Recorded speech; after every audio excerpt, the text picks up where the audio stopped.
evening, everyone. Welcome to the West Orange Board of Education meeting, and welcome to West Orange High School. Mr. Calavano?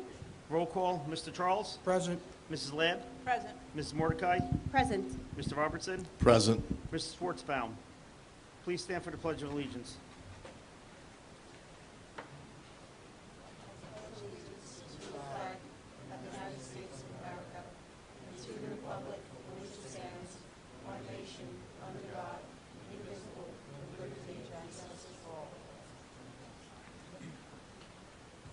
Notice of meeting. Please take notice that adequate notice of this meeting has been provided for in the following manner. That a written notice was sent from the Office of the Secretary of the Board at 4 p.m. on June 16, 2017. That said notice was sent by regular mail to the West Orange Township Clerk and the editors of the West Orange Chronicle and the Star Ledger. That said notice was posted in the lobby administration building of the Board of Education. Thank you, Mr. Calavano. May I please have a motion for the closed and public meeting minutes of June 12th? I'll make a motion. All right, I'll second that. Discussion? Roll call. Oh, any Just discussion? One note real quick. Sure. We had voted 5-0 to put the spec ed policy on the agenda for public comment because when it had been uploaded to the website, there'd been an error with it, so the public didn't really have it in time. And it didn't make it onto this agenda. I'd like to ask that it then be on the next agenda so we fulfill our promise to the public.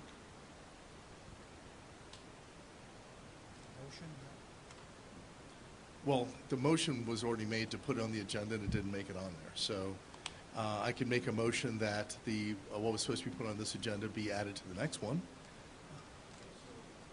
Let's have the mic for a minute. So let's just clarify. It doesn't need to be on the agenda to discuss it. You can discuss it. Any member of the public can discuss it at any time. We haven't received any feedback after the last board meeting. And as you know, we have the opportunity on the website for anybody to provide feedback. But at any time, that policy or any policy could be discussed. Now, if there's substantial changes, the comments are looked at, and then if we need legal advice, we obviously would go to NJSBA legal analyst, and they would give us direction. And if there was a reason to change it, then it would go back to first reading. Understood. That wasn't the issue. The issue last time is the public didn't get it in time and have a chance to comment. So since normally comments for things that aren't on the agenda fall at the end of the meeting, and people have to wait a couple of hours before being able to do that, should we then say allow some latitude, since you say people can talk about it at any time, that if members of the public have a question, that they can ask it during the earlier portion of the meeting, number 5, questions from the public on agenda items? That's up to the president, not me. But again, the issue is they have the ability to comment, and then we can take all those comments. Understood. Okay. This is what they requested, and then that's why we made the motion and approved it. Okay. Well, Madam President? We did have public comments May 8th on first reading, and we did have public comments on second reading. But if anyone submits more revisions, or if anyone wants to, I believe it was Mrs. policy Mordecai. number 6171.4, and then we can have it on the agenda for the next meeting, which I believe at this time is July 17th. However, Mrs. Mordecai, according to the rules, because You and it I was are saying the same thing. I'm no, just we're not. clarifying. Because it was Yes, a we are. 5-0 vote to have it on this agenda, it didn't make it on this agenda. And that's why I just And then said Mr. July Rutsky 7th. just said that it could be opened up for comment. People can comment at any time. Yes, they can comment I'm just tonight asking if they that they would have like. latitude to be able to comment earlier in the meeting rather than later. Is that okay? So they can comment tonight at the end of this agenda and during public comment, and at the next meeting, July 17th, they can comment at the beginning. I will add it to the next meeting agenda. Thank you. Well done. So July 17th. All right.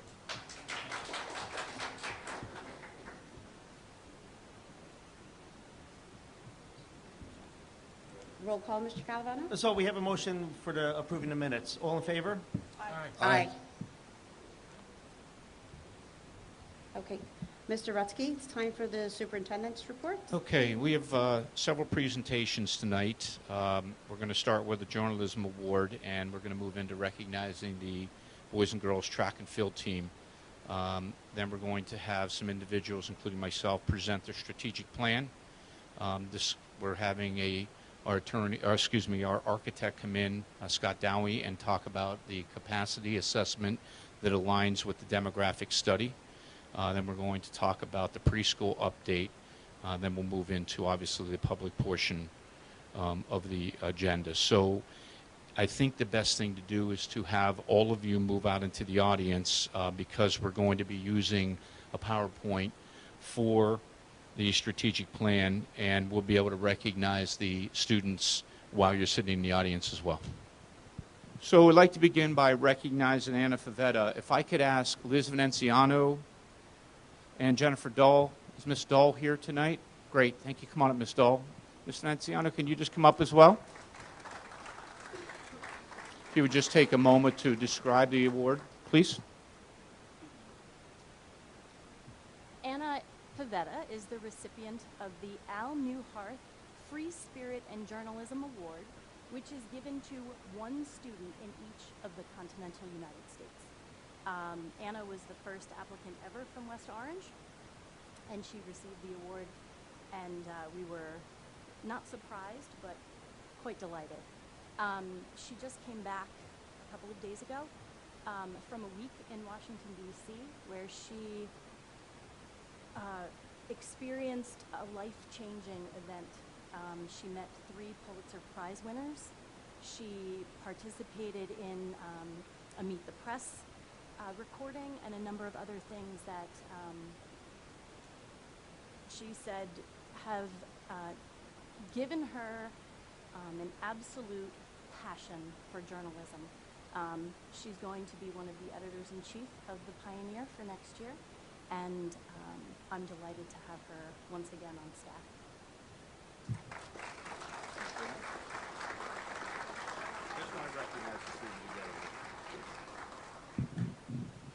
And I would just like to really thank Ms. Dahl. Last year she came to me and said, we really need to revise and pay a little bit more attention to our journalism courses. So she, along with Michael Cadmus, another teacher in the department, spent all last year revamping the entire course sequence and curriculum. And I think that that has made a huge impact on the students. This year she has worked very hard with her journalism students in moving the Pioneer from the hard copy to the online, so we can incorporate social media and bring in videos and broadcasting and move the paper into beyond the 21st century. So I really want to thank Ms. Dahl for her dedication to her students and Anna's hard work. It really shows. And in talking with Anna in the few minutes before the board meeting, I'm exhausted from all of the things that she has done and all of the ideas she has had. It is amazing. Anna is going to be the new president of Ascriptus, the National English Honor Society. And so I told her to rest up this summer because she has quite a year in front of her with all her ideas, but excellent ideas. So I'm very happy that the conference has changed your lives, and you're going to be changing our program. So thank you very much, Anna. And Ms. Dahl.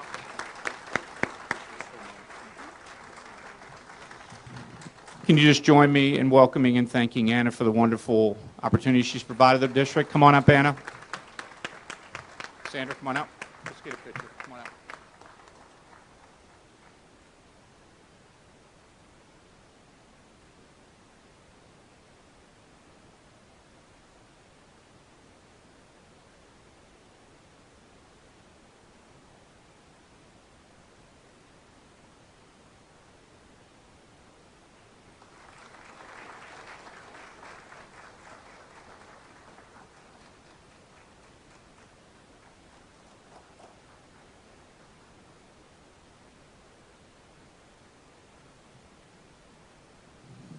Okay, at this time, I would like to call all of the track and field coaches up along with Mr. Bly, please.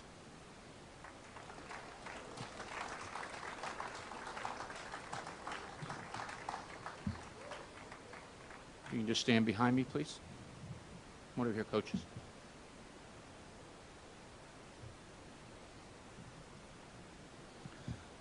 Some of you may know that Coach Piccatelli has resigned at the end of this season, and we put something out about Coach, as known as Coach Pick. We are very sad to see him go. He is a phenomenal person and a very, very fine track coach.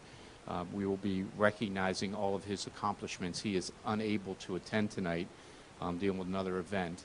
So Ms. Felicia Blake is going to step in and announce the students and all the accomplishments that this group of young men and women have accomplished this year.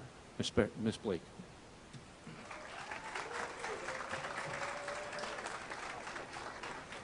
Okay. Good evening, Superintendent Rutsky, members of the board, faculty, parents, and student athletes. Good evening, and it is an honor to be recognized by the board, recognized by the community for all the hard work that the students had accomplished this year. I'm going to speak on the girls, and also at this point I'm going to introduce coaches. Our distance coach is Mr. Paul Chetwigan.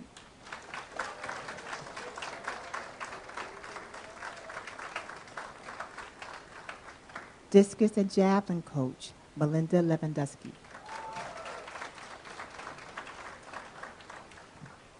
Jumps and all-around coach, Mr. Jason L. Jackson. And behind me, that would be representing Mr. Picatagio, is Mike Spandola, Popo coach. This year was the foundation of building a winning tradition in the girls program. We started off with a great start. We went to Penn Relays. Our 4x1 took second in their division, and our 4x4, in the first time in 13 years, won their division at Penn Relays. We were second in conference. We have 2 conference champions, 2 Essex County second team, and that would be in this year's Star Ledger, Jacqueline Adoa and Tyra Brooks. We were second in the Essex County Relays, and we were the Essex Conference champions. Now I would like to represent the girls and call them up. Bukola Akinsola.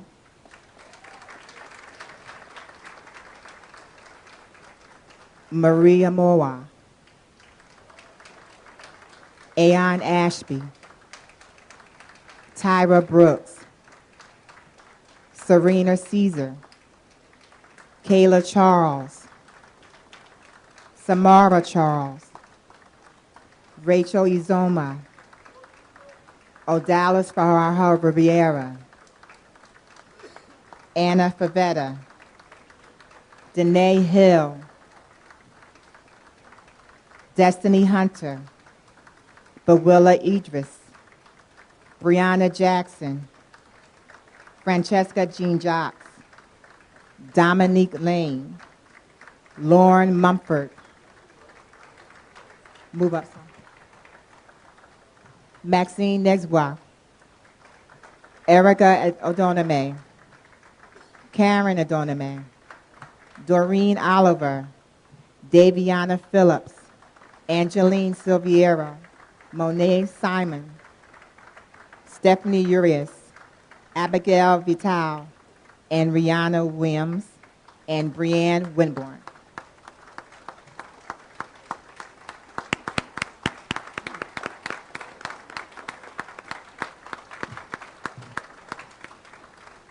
And this only represents 47% of our team.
Good evening. I'm Coach Spadola. Coach Pick asked me to say a few words on his behalf because he could not be here. Can everyone hear me? That's much better. Oh, you do? Okay. Thank you for this honor. I'm so sorry I could not be here, but I'm sure the people being honored tonight are the real recipients. I thank the West Orange Board of Education, Mr. Rusky, Mr. Moore, and of course, our AD, Mr. Ron Bly. With everyone's generous support, the track team has continued to flourish, and that's evident in this season. The award that they're getting, the county award, SEC, the boys track team went 5-1, and that's one of the reasons, winning the SEC. 60% of the athletes there had only their first year experience. So he was very proud of that. Young, talented, and a lot to look forward to the future. One of the high points, the team did travel to the New Balance Nationals and finished third in the Emerging Elite Division, and then third in West Orange school history, their times. Once again, Coach Pick, just from his heart, would like to thank the entire West Orange Board of Education and community for this award. Thank you. Coach Jackson.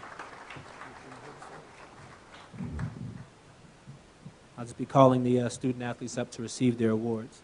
Timoteo Akinbode, Kayvon Atkins, Andrew Bazan, Isaiah Bazan, Jefferson Kajus, Liam Cunningham, Jalen Douglin, Tacoby Greenville, Fabrice Henry, Keith Lakeman, Derek Lim, Calvin McIver, Elijah McLaren, Elijah Millington, Pierce Mole, Robert Perez, Mike Petros, David Robinson, Jesus Rojas, Matthew Schwartz, and Clyde Williams.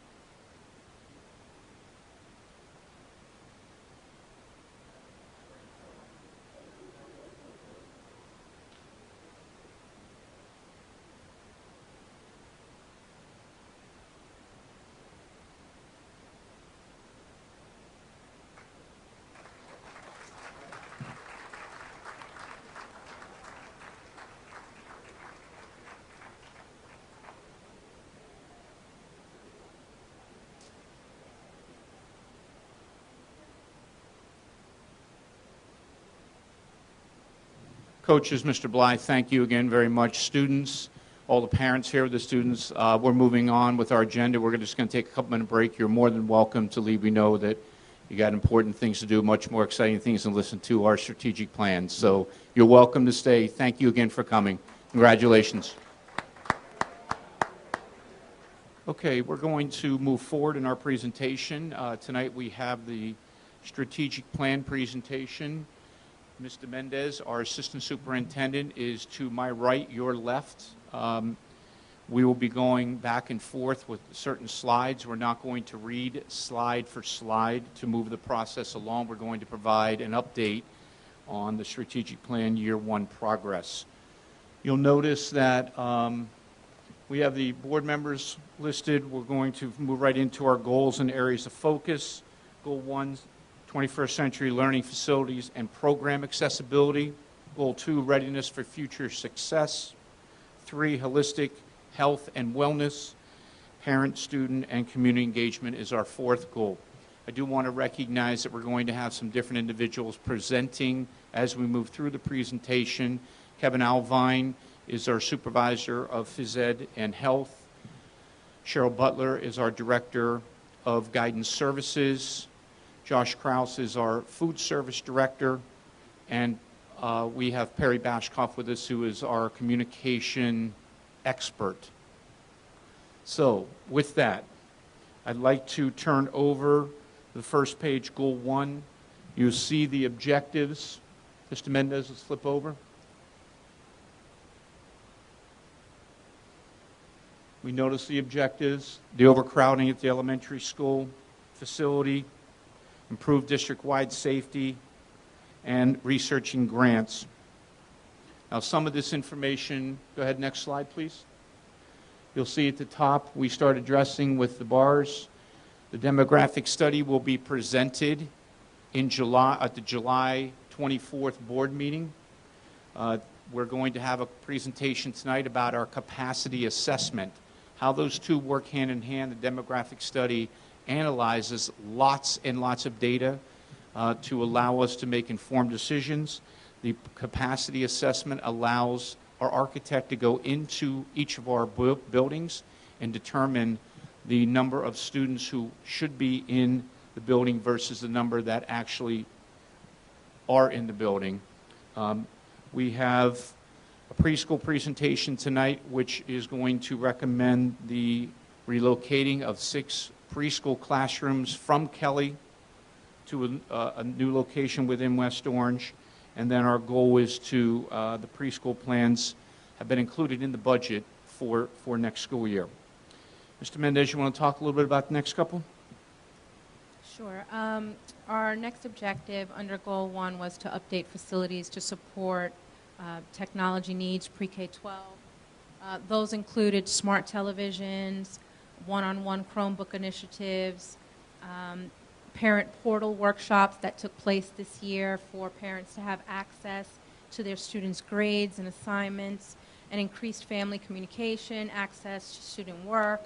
We've set up Google Classrooms, a variety of online platforms for learning, communication, such as Dojo, and a whole host of different online activities have been woven into the curriculum. We have our technology specialists that have been pushing into the classrooms as well to assist teachers with planning.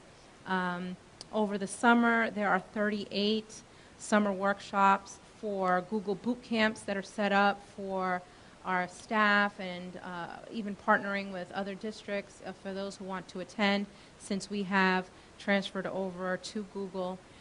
And then we have incorporated digital text in social studies, science, and math. As far as the safe routes, trying to indicate areas that could be dangerous and areas that we can improve, we've worked very closely with the Public Works Department. They are notifying us much earlier on how we can reroute our buses, our cars, if there's any kind of danger, any kind of happenings within the district.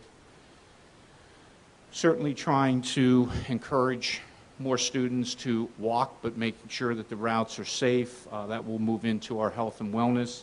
As we move down, we're looking at additional security cameras in all of our schools to provide that additional level of safety, and working assemblies such as after the fire. It's an assembly that was put together to reflect dorm room assemblies. We all know what happened years ago at Seton Hall. It was a phenomenal assembly in this building that allowed us to help our students who were going away from us after this year, moving out of the high school, to understand the dangers and how to help themselves.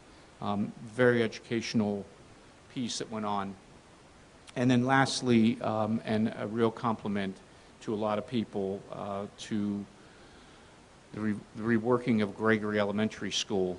By separating the cars and the buses this year through the help of the township and the mayor, we were able to put in a drop-off lane and pickup lane for our buses and move our vehicles up top and separate the two of them while expanding the parking lot. I can tell you, if you're a Gregory parent, you know how successful it's been this year, and I want to thank all those individuals because it's made a world of difference in the safety of everybody involved at Gregory. Mr. Mendez. In the area of research, grant, and partnership opportunities, our supervisors of science, math, technology, engineering, career education, library science, they all gathered together and they began to work with our partnership for NJ, SBA. They have, we signed a contract where they would research grants for us. if we gave them topics, if we were eligible or if we met eligibility criteria, then we could begin to apply for grants.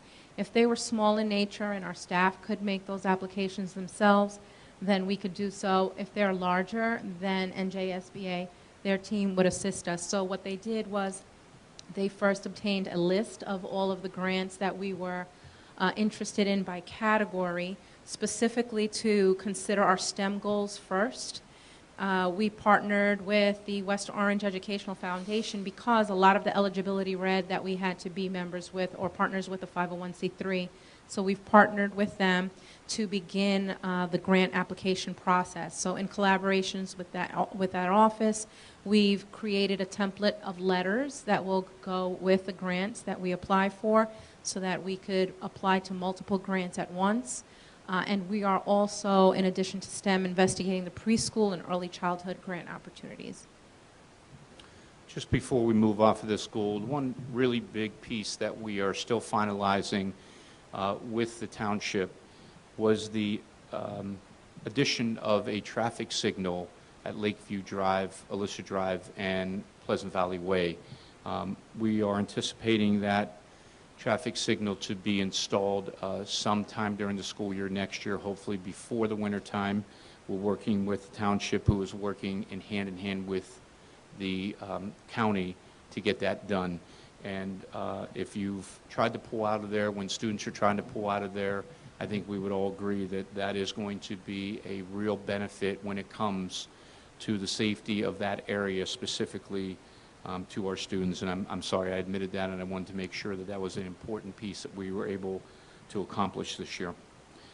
Now, moving into Goal 2, I'm going to turn this over to Mr. Mendez, but before we go there, a lot of the information for Goal 2 is not available yet. We will talk briefly about Goal 2, and when we have that information, we will go ahead and come back and share out our findings. A lot of the accomplishments are in much more detail than what we're presenting tonight, but we'd be here for hours and hours if we were presenting everything. So we're giving you the highlights of each goal and each goal statement and how we are addressing and how we've accomplished meeting those goal statements. So with that, Mr. Mendez, you want to talk a little bit about goal number 2, please? Goal 2 is to increase student achievement to ensure that all students are challenged and engaged. This was a large undertaking by our staff, and I have to just give thanks to our principals, assistant principals, supervisors, directors. All of our team really took ownership of all of the goals. They made each of these goals their own administrator goals. And so then I think we were very excited about the amount of unified effort that went into accomplishing these. These are 5-year goals, so what you're going to hear today is year 1 progress, and or that we still haven't received state assessments in, and we'll come back in August. So the first 4 objectives in Goal 2 have to deal with academic achievement, an aligned instructional system, developing an assessment framework, and making sure that we have a focus on reading. Objectives 5 through 7 really talk about the STEAM curriculum, thinking about a school counseling program and evaluating it this year, which was also a district goal, so it appears twice, and then evaluating and redesigning a K-12 gifted and talented program. So I'm going to start with the student achievement. Based on the student performance results, we drew baseline data where we could. It was apparent throughout the district that we were absent baseline data, so a lot of our year goals were to establish that baseline data. For the district, we have goals around the park increasing by 10%. These results will be in August 2017. For the graduation rate, our goal is to increase to 91%. This will be in October 2017. For the PSAT, we want to increase participation to 90%, and by 2021, increase by 15%. PSAT scores will be in August. And the SAT, similarly, we'd like to increase by 7%, and those results will be in August. When we're talking about reading K-5, we have a June 2018 goal that all of our students in grades K-5 will read at 60 to 70%. 60 to 70% of the students will read at grade level. Recognizing this is a year 2 goal, next year we do have our preliminary data. And so then here you'll see that the instructional level, the students are currently reading at, when measured by the F&P, in grades K through 5, we're already at approximately 70%, so we may have to increase our goals moving forward. When we're thinking about growth for the students who are not reading at grade level, you will see on this data chart in grades K through 5 the percentage of students that are making adequate growth.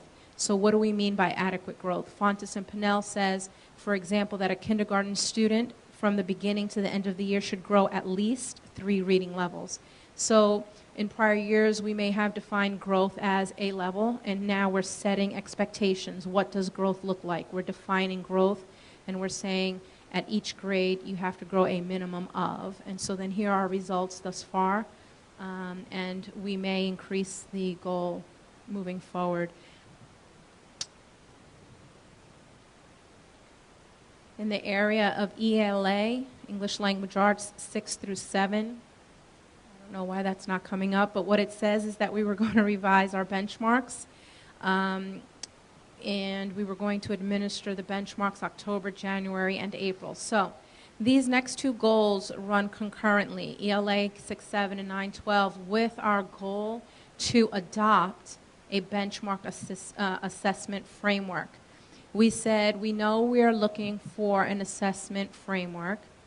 In the next section of our goal, we said we were going to establish an assessment committee to identify benchmark assessments, and the board approved that work when adopting the MAP as our benchmark assessments. In the interim, however, we needed to make sure that the teachers had reliable, meaningful data. And so then the benchmarks were revised in ELA to include, instead of just a closed reading prompt, they include written analysis of literature and informational text and reading comprehension, etc.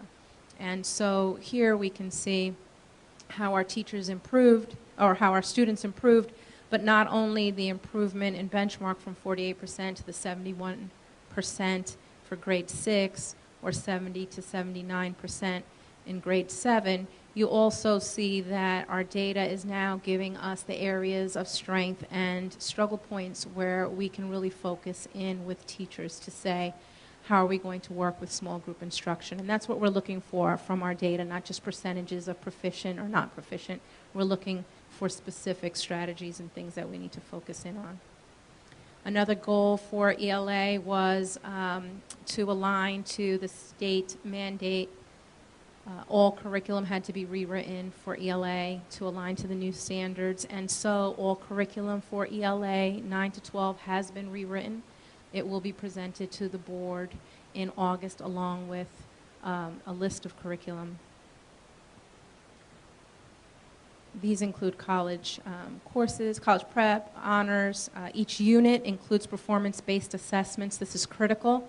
Prior to now, we had separate assessments. We had quarterlies and benchmark and tests and unit tests. And there was, the list of assessments that the teachers really gave us feedback about, saying we had too many. So now we've embedded in every unit a performance-based assessment that's aligned to the curriculum. It will be common, and it will help us, again, be able to provide our teachers with meaningful assessment. And then the last one for this section is AP English, and those results will be in August. For math, grades 2 to 5, we have a goal for economically disadvantaged and special education. The PARCC results are not in yet. They will be in August. For math 6 to 8, we did the same thing with the benchmark assessments. The MAP will replace those assessments this year, and we also reviewed the CMP math series. So there was a committee of teachers that came together in grades 6 to 8 to evaluate CMP based on teacher feedback. And these were the things that they were looking for in the program to make sure that we were able to provide that type of instruction to our students. The findings included a need for a clear course outlines, curriculum development. Right now we have the CMP program proper, but we don't have curriculum to accompany it.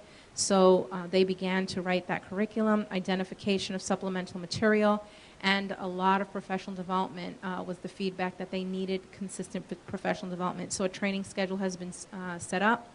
on Math Excel in September, November, and February of next year for all of the 6 to 8 math teachers. Algebra 1, our goal was to increase over the next 5 years by 12%, and again, those results will be in August. When we're thinking about science, we have our AP Physics goal. Those results will be in August.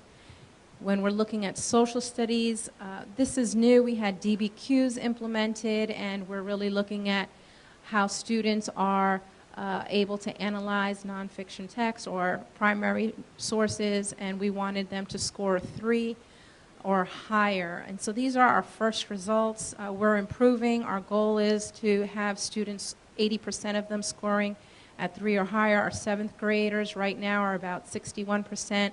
Our 8th graders are at 77% for a combined average of 69. But our growth, if you'll see it here, we're growing. We're growing at 21%. At the beginning, their initial assessment was 48%, and their final assessment was 69. So that was a nice jump. So we feel that we're moving in the right direction toward meeting that 80% goal. And then in technology and engineering, our goal is to really take a look at our CTE STEM program. In grades 9 to 12, there are 3 courses, and our hope is that we'll have 60% re-enrollment in our CTE courses because these courses provide students with dual credit. And so we've applied to the state. That application is in progress. We have our advisory committee together. We've met throughout the year, that team. We're waiting to identify a certified teacher, so that's a struggle point for us. If we don't find someone who's certified in this area, until we find someone who's certified in that area, we can't submit the application. So that's where we are right now. And then where are we in progress toward meeting that 2021 goal? Our goal is 60% in 5 years. We've increased from 23% and 20 to 40 and 44. Again, so for year 1, we've moved from approximately 20% re-enrollment to 40% re-enrollment, and our 5-year goal is 60%. Again, making nice progress. For our English language learners, we just received access scores on Friday, and so now we're starting to look at that data. We should have that next month. Physical education, our goal was 90% participation in grades 3 to 12 in the Fitness Individual Challenge, and we had 100% participation. Yay, Mr. Alvine, right? And then in fine arts, 80% band and orchestra students. We wanted to make sure that they were proficient on the benchmark assessment for rhythmic interpretation. And so we've exceeded that goal. 89% of band students and 90% of orchestra students scored proficient or advanced proficient in rhythmic interpretation. For reading objective, our objective was to develop an instructional focus for students to read at or above grade level.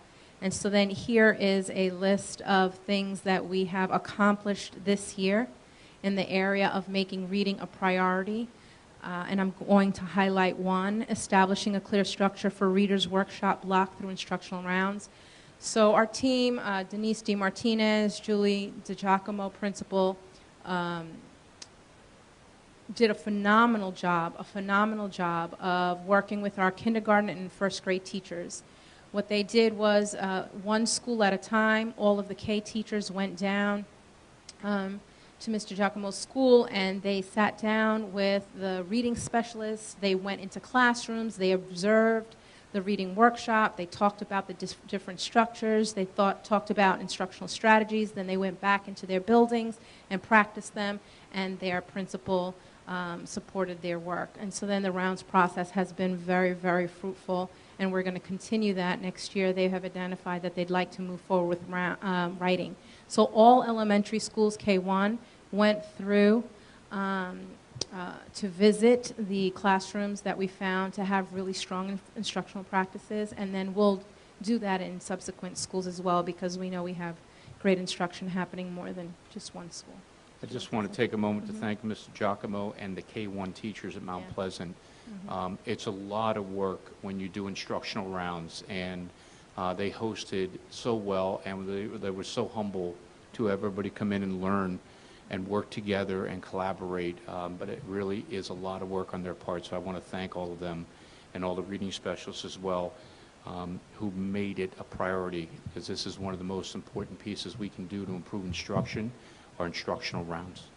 Mr. Mendez. Next year, we'll start instructional rounds with math for transition grades. So for students going from 5th grade to 6th and from 8th to 9th, then we'll do rounds so that they can see what is the expectation moving into a new building. And so then that will be the focus for next year with math. Another objective for Goal 2 was to continue the expansion of the K-12 STEAM curriculum. All media specialists received training on maker spaces.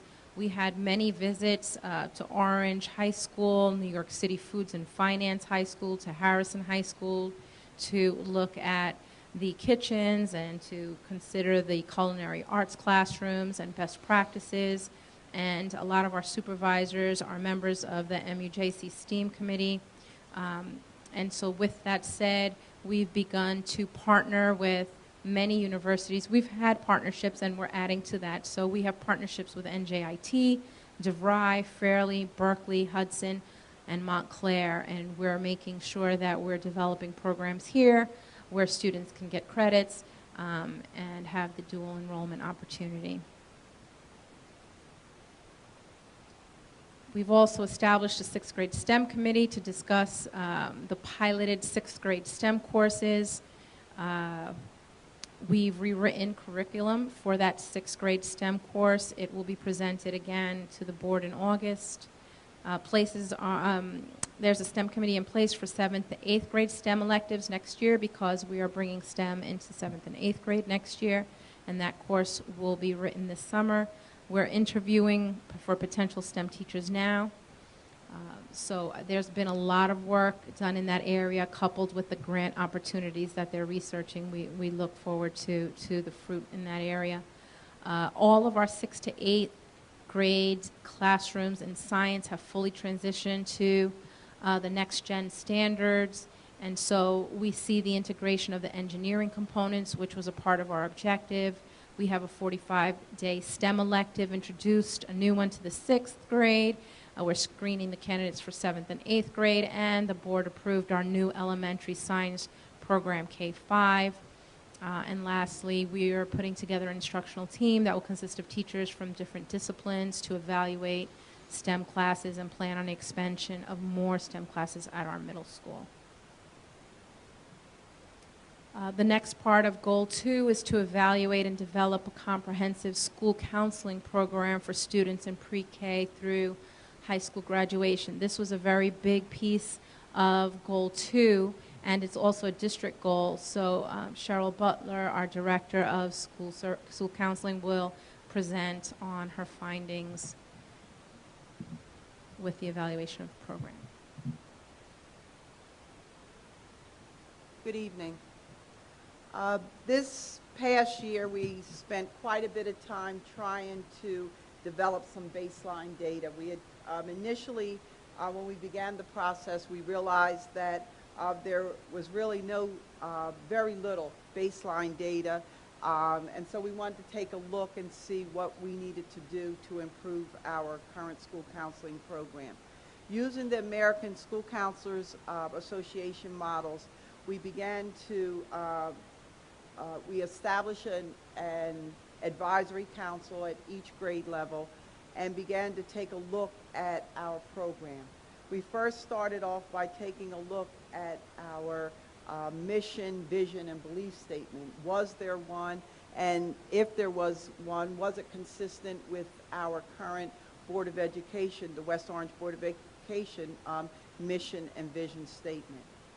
We also wanted to take a look at complete a time and task analysis of the school counselors to evaluate their use of time. What is it that they do? When do they do it? And is it consistent throughout each one of the buildings?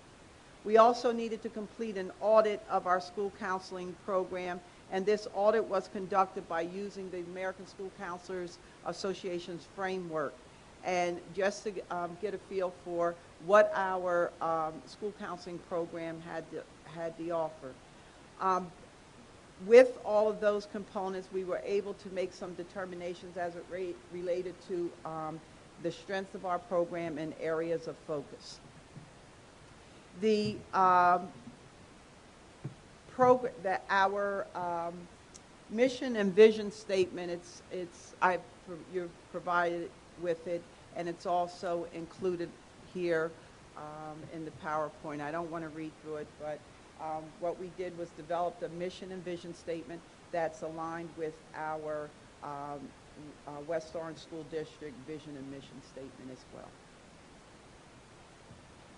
The next component of our evaluation was taking a look at our school counselors to determine the services that they provided, when they provided those services, and as I stated before, were they consistent throughout. We developed a process where the counselors recorded what they did each day, the group of individuals that they conducted the services with, and based on that information, we were able to generate an analysis of the school counselors. Based on the American School Counselors Association, in order for, say, us to develop an effective school counseling program, the time that the counselors spend conducting services, the direct and indirect services, should be about 80% in order for us to really meet the needs of our students. Also, they have stated that the ratio for our students, the student-to-counselor ratio should be 1 to 250 students. The next few slides indicate to you the results of our time and task analysis with our, between the counselors and the work that they do. Keep in mind that some of the services that, that are provided are different at each one of the levels because of the responsibilities for each one of the school counselors at each one of the levels. We have found that overall, the school counselors, if you take a look at the chart there, the direct service includes individual student planning, the school curriculum, as well as responsive services. The individual planning is when the school counselors are meeting with the students for individual planning.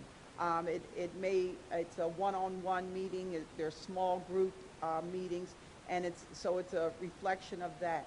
The curriculum is the information, the standards that we're working on within the school counseling program, and the time that is spent with focusing on those standards.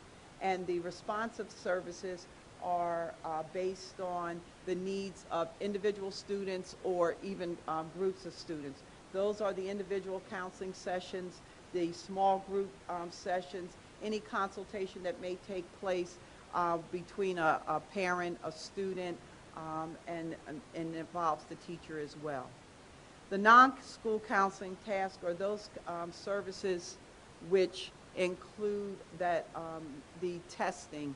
Well, let's go with the supervisory duties, the clerical duties, and the administrative duties.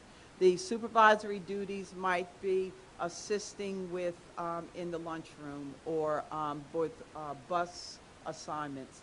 The clerical duties has to do with the collecting and doing mailings within that school, and the administrative duties are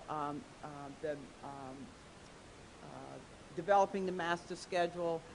It could be the district-wide testing that the school counselors are involved with. These are services that the counselors are involved in. They must be involved in, but it takes away from that direct student contact.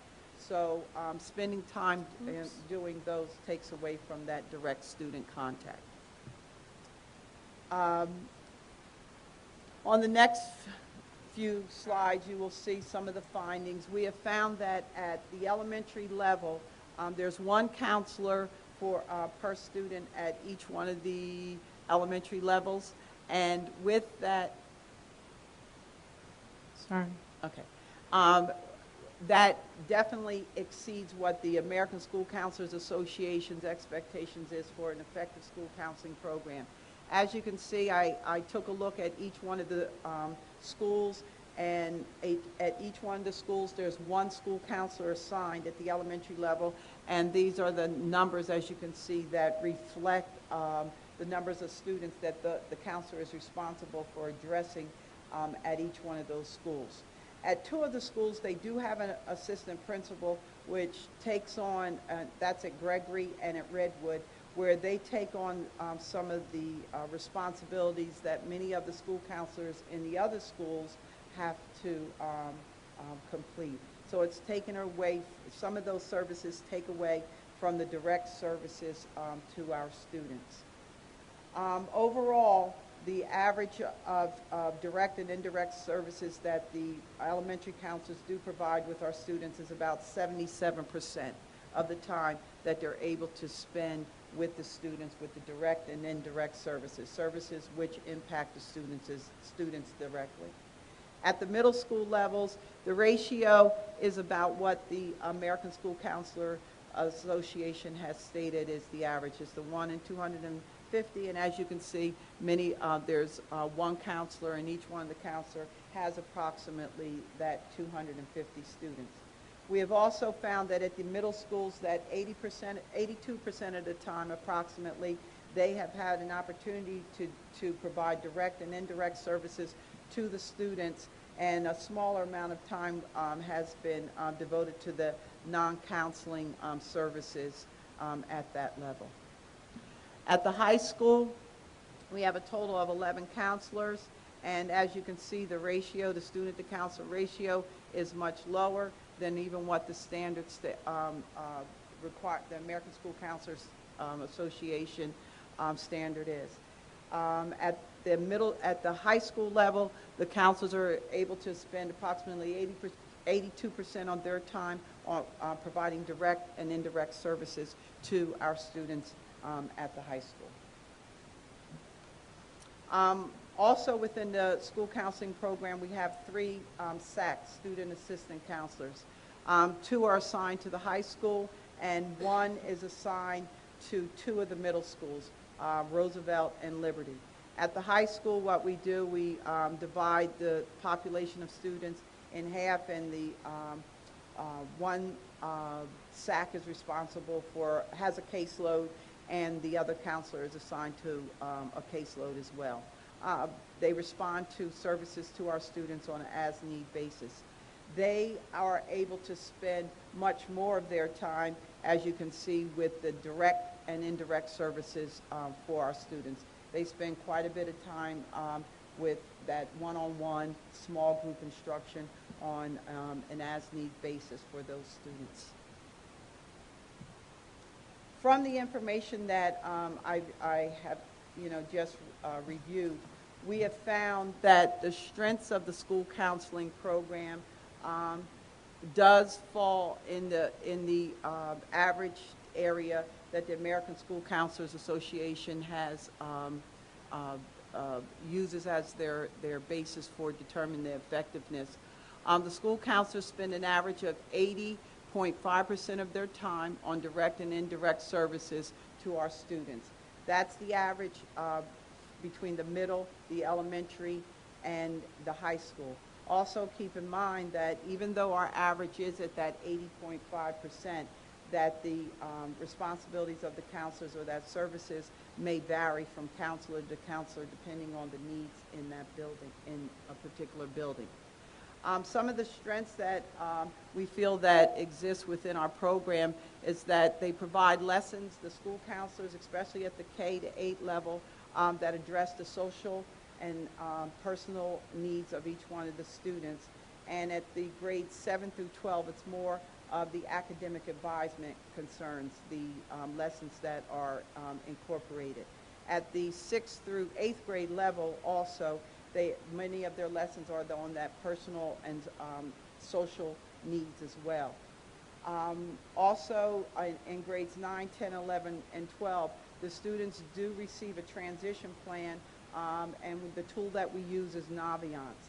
And this particular program provides us with the, helps guide the students through the process of preparing for college, writing their essays, writing their recommendations is the storehouse for us when it comes to college searches and scholarship searches and just moving the students through that whole process. We have hosted several parent information nights, which include, but not limited to, the college application process. This year, we were able to conduct 3 financial aid workshop evenings for our parents. Naviance training we provided to our incoming 8th grade parents, and twice during the school year here at the high school, we provide evenings for the parents to come in to learn about Naviance as well. We also have an evening where we talk about testing, interpreting test results, and test prep, the college application process. So those are some evenings that we take a lot of pride in providing information to our parents. The other 2 areas that our strengths are, there are 2 college nights. We have one in the spring and one in the fall, where we have various colleges or universities come to provide information to our students. That is, we also invite parents in the 6th grade through 12th grade, because we feel that is important. Not only do the high school students are they aware of it, but the earlier on that the students are aware. Also, during the school year, throughout the year, during our lunch period, we have had opportunities where we've had college and universities, we've had scholarship programs come in to provide our students with information during your lunch periods. We also take a lot of pride, and I think that one of the strengths very important strengths of the school counseling program is that our school counselors provide advocacy for our students. They ensure that there's equitable access to educational opportunities for all our students. They work collaboratively with our teachers and school administrators to ensure that the needs of all students are met, and they also, then that goes with fostering the team approach.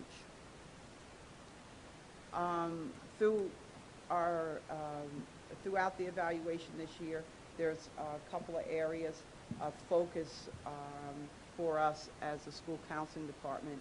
And the areas that we're taking a look at is at the elementary level to decrease the school counselor ratio,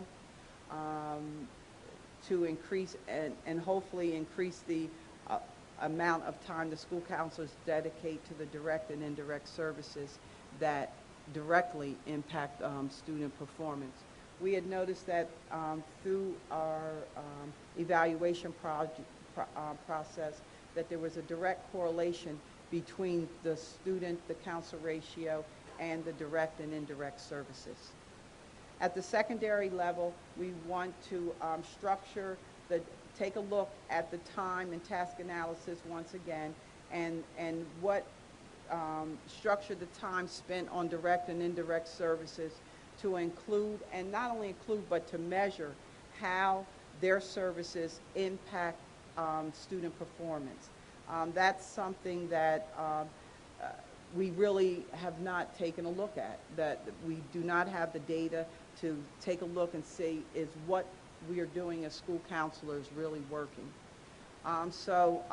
Another area of focus is just that, taking a look at student data and that outcome, taking a look at the practices and the strategies that the counselors are working on within the district and the outcomes of those. We want to also develop a consistent system for students' long-range planning and learning. A part of that is what we are in the beginning processes of doing is implementing Naviance at grades 6 through 8. The information that we focus on at that 6 through 8 can be carried over from year to year, so that when the students do enter the high school, we already have a plan in place and we're not working to develop that plan. We have a plan in place for them, and we continue working on that plan. We also have found that to communicate our goals to the community. There's a lot of times where parents, teachers, Board of Education do not have the information that they need as it relates to our school counseling program. So taking a look at that and seeing increasing that communication. We want to focus on coordinating district and school-wide programs around career and college planning, and a way in which we would like to start doing that is, I'll speak about that in just a minute, is in one of our action plans. The other area that we would like to focus on is those transition years, when the students transition from the elementary to the middle school, and then from the middle school to the high school. We have multiple programs in place that address the students who transition from the middle school to the high school, but not necessarily from that elementary school to the middle school. So we want to focus a little bit more on that area. We also, another area of focus is to survey our parents, our students, and our staff. This year we've developed the surveys, and next year, next school year in September, we're going to focus on surveying our students, our parents, and our staff twice a year. We want to do it at the beginning of the year and then again at the end of the year. So September and October will be our focus on that initial survey, and then at the end of the year we'd like to survey the community again, the staff, the students, and parents, to see if we are making progress. Another area that we're are part of our action at moving forth is to continue to refine the task and time analysis to measure the impact that we are, as school counselors, are having on student performance. The American School Counselors Association, there's an audit that we are beginning to use their program audit, and we feel that it's important that we take a look at that program audit at the beginning of the year and also at the end of the year to see the progress that we are making. Next year, we will be beginning the process of implementing Naviance in grades 6 through 8. At the elementary level, we're taking a look at lessons on to provide at each one of the grade levels on career exposure and college, believe it or not. And last, we want to develop a specific plan of action for our students, who identifying them earlier on and then developing a consistent process to address the needs of each one of those students, not only our at-risk students, but students who have high absenteeism. Thank you. This year one part of analyzing or evaluating the guidance program really did take a look at how are we using our time, right? How are school counselors using their time? I just want to add that the high school has developed data teams around all of the assessment goals, and they're working with the counseling department to say how will school counseling provide support to the students in each of these data areas. So those are definitely being set up as a partnership. Lastly, for this goal area is evaluating and redesigning a K-12 gifted and talented program. So the board has already heard the presentation for the gifted and talented program recommendations. I believe it's on the agenda tonight for approval. We've researched different programs, redesigned and presented recommendations, and we're hoping that we can move forward with that. And then there's goal 3. Go ahead. All right, so when we're thinking about holistic health and wellness, we're thinking about creating experiences across the curriculum that encourage and motivate health, providing opportunities for students in pre-K-12 to engage in physical activities, and healthy food choices. These are the things that the district has accomplished in year one in the area of providing multiple opportunities. You'll see a list of things that have been really good quality key accomplishments. Kevin Alvine, our supervisor for health and fitness, is here today, and he's going to talk to us in detail about some of those. Also, when we're thinking about healthy food choices and our partnership with Sodexo, we're going to hear a little bit about that. And what we've done to create curricular experiences in the curriculum. Again, you'll see that in our presentation to the board in August. So, Mr. Alvine, you want to come up, please?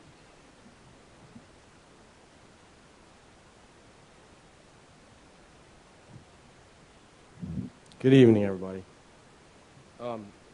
We'd first like to, Josh and I would like first to thank the West Orange community, the Board of Education, Mr. Rutsky, Mrs. D. Mendez, for recognizing and having such a strong commitment to our health and physical education program, and for seeing the vital impact it has on improving our students' nutritional health and overall wellness by including us in this strategic plan. It's really important to our program, and we're very appreciative that the district administration really holds this as a key component.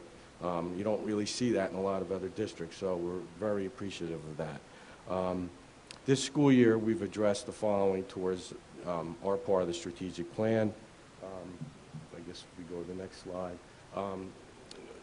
Through the use of our participation in the NFL's Fuel Up to Play 60 grant program, which we were able to achieve $13,000 this year. We were granted. We split the money, Josh and I, and half of that money went to our phys ed program. The other half went to food preparation, breakfast, other items that Josh will talk about. And we were able to implement that money to buy small fitness equipment for our K through 12 daily 10 minutes of fitness warm-up, which we've engaged in all the classes. The students use the Fuel Up to Play 60 website, which helps promote the Play 60 philosophy in and out of school. We were also selected this year for the second year in a row to attend the Play 60 New York Giant Forum in New York City. Josh and I, along with 10 students and 4 PE teachers, attended. They talked about proper nutrition, fun fitness activities were organized for them. The students and all of us got to meet Super Bowl winner Amani Toomer. He spoke there, participated in activities with the kids, and we had a great day. Both Josh and I also talked to a group of phys ed teachers and administrators about how we implemented the program of the Fuel Up to Play 60 program here in West Orange. And Josh and I have a really, really great partnership, and it was really easy to do. You know, we were really, are really tight with that, and we got a lot done with it. We also established through that, they have different plays, they call them plays. We established a monthly fitness break where we, teachers throughout the district at all the schools read a nutritional or fitness fact over the loudspeaker at the school and played some sort of theme music, and the kids got up and all the kids K through 12 got up and took a 2 to 3 minute fitness break, which was really, you know, terrific to see. We documented some of that as well on some social media, of the school district.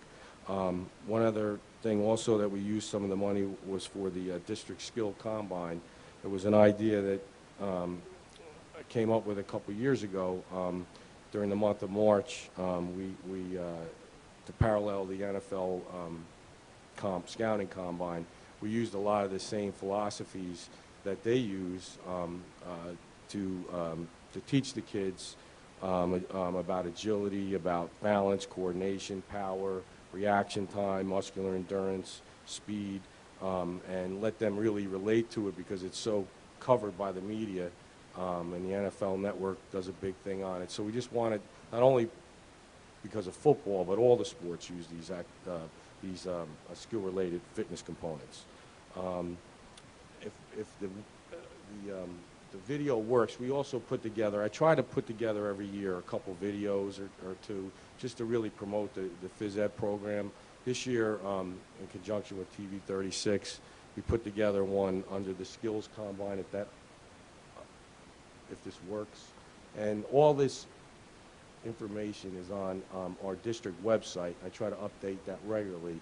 But just to get a chance to see what we did at all the schools, and we're really proud of it. Hopefully it works. It is, if it doesn't work, we have technical difficulties. It is on the district website, so you can see it at a later time. Sure. We also use something called a daily fit log, which is a web-based fitness measurement that we use, all the students use at the high school, and we were able to record all the fitness testing scores. They provide us at the end of the year, usually in July, with district data that we use to drive better instruction for fitness each year. This is a free service that a group of phys ed teachers in Cedar Grove put together, and it's an outstanding program. We're able to really monitor all of these activities, fitness activities, and the students at the high school are able to develop their own fitness portfolios and record their fitness activities in and out of school. One of the other things that we developed was a Workout Wednesday activity, which was an initiative where we encourage students to exercise with their parents and family members outside of school, using a fun handout that we came up with that the PE teachers hand out, and students can get extra credit and so forth with that, and that's also on the website. We also initiated this year some mini elementary yoga lessons and stress reduction lessons through several means. One of them is a popular Go Noodle fitness website that the kids really get a joy out of doing, and it's a mini type of 3 to 5 minute lesson. We have overhead and projectors in all the gyms that they're able to follow along with the video, and it's been an excellent addition to our program. Let's see what else we have. This year we also developed a Project Adventure Trailblazer Club video, which is on the district website as well, to really promote our Project Adventure program, as well as creating a after-school club activity for the high school students. And we've seen, the numbers. We usually have about 30 kids once a week during the spring and fall that participate. And it was one thing being a phys ed teacher all these years here. We had that beautiful equipment, and it really was dormant after school was closed, or other parts of the year. So it was an idea to develop a club activity that the students could pursue venture education, more opportunities for free. And so these are all of the activities that you've accomplished throughout the year. And so Correct. then we can find these online, Kev? Yes. All right. And so then if you go on to our district webpage under Health and Phys Ed, then Health and Wellness, then you'll be able to find these links live. Unfortunately, they don't work in the PowerPoint, but you'll be able to click on them live. It is a very powerful video, so we just encourage you to take a look at it. And then maybe if we could talk a little bit about what we're doing with nutrition. Sure. That would leave that up to Josh. Good evening. As Kevin mentioned with the Fuel Up to Play 60, we actually just completed a new grant that will provide funding up to $44,000 for the district. So it's a substantial amount that will help both my program, food service, as well as health and physical education. This is our third year doing it, and it's really helped us out tremendously. It's really helped implement additional programs, provide equipment. This past year we implemented fruit parfaits for the students as reimbursable meals. They were a huge hit. This year with the funds, hopefully we will be receiving additional equipment and implementing fruit smoothies in the schools. What we're working on now is we have implemented fresh salad bars in all the schools with everything fresh cut daily. Strategically placing healthier items before their entrees, as studies show, the students are more apt to pick from the salad bar with an empty plate before they receive their entree versus vice versa. And that's something that we're really, trying to implement in all of our schools, and we're slowly implementing them throughout the district. All of our breads and pastas are now whole grain, and at first the students, did provide some pushback, and now the students don't even think twice about it, and they are, much more acceptable to eating them. And that's pretty much it. Thank you. Oh, and the fresh fruit and vegetable program, that's a huge one.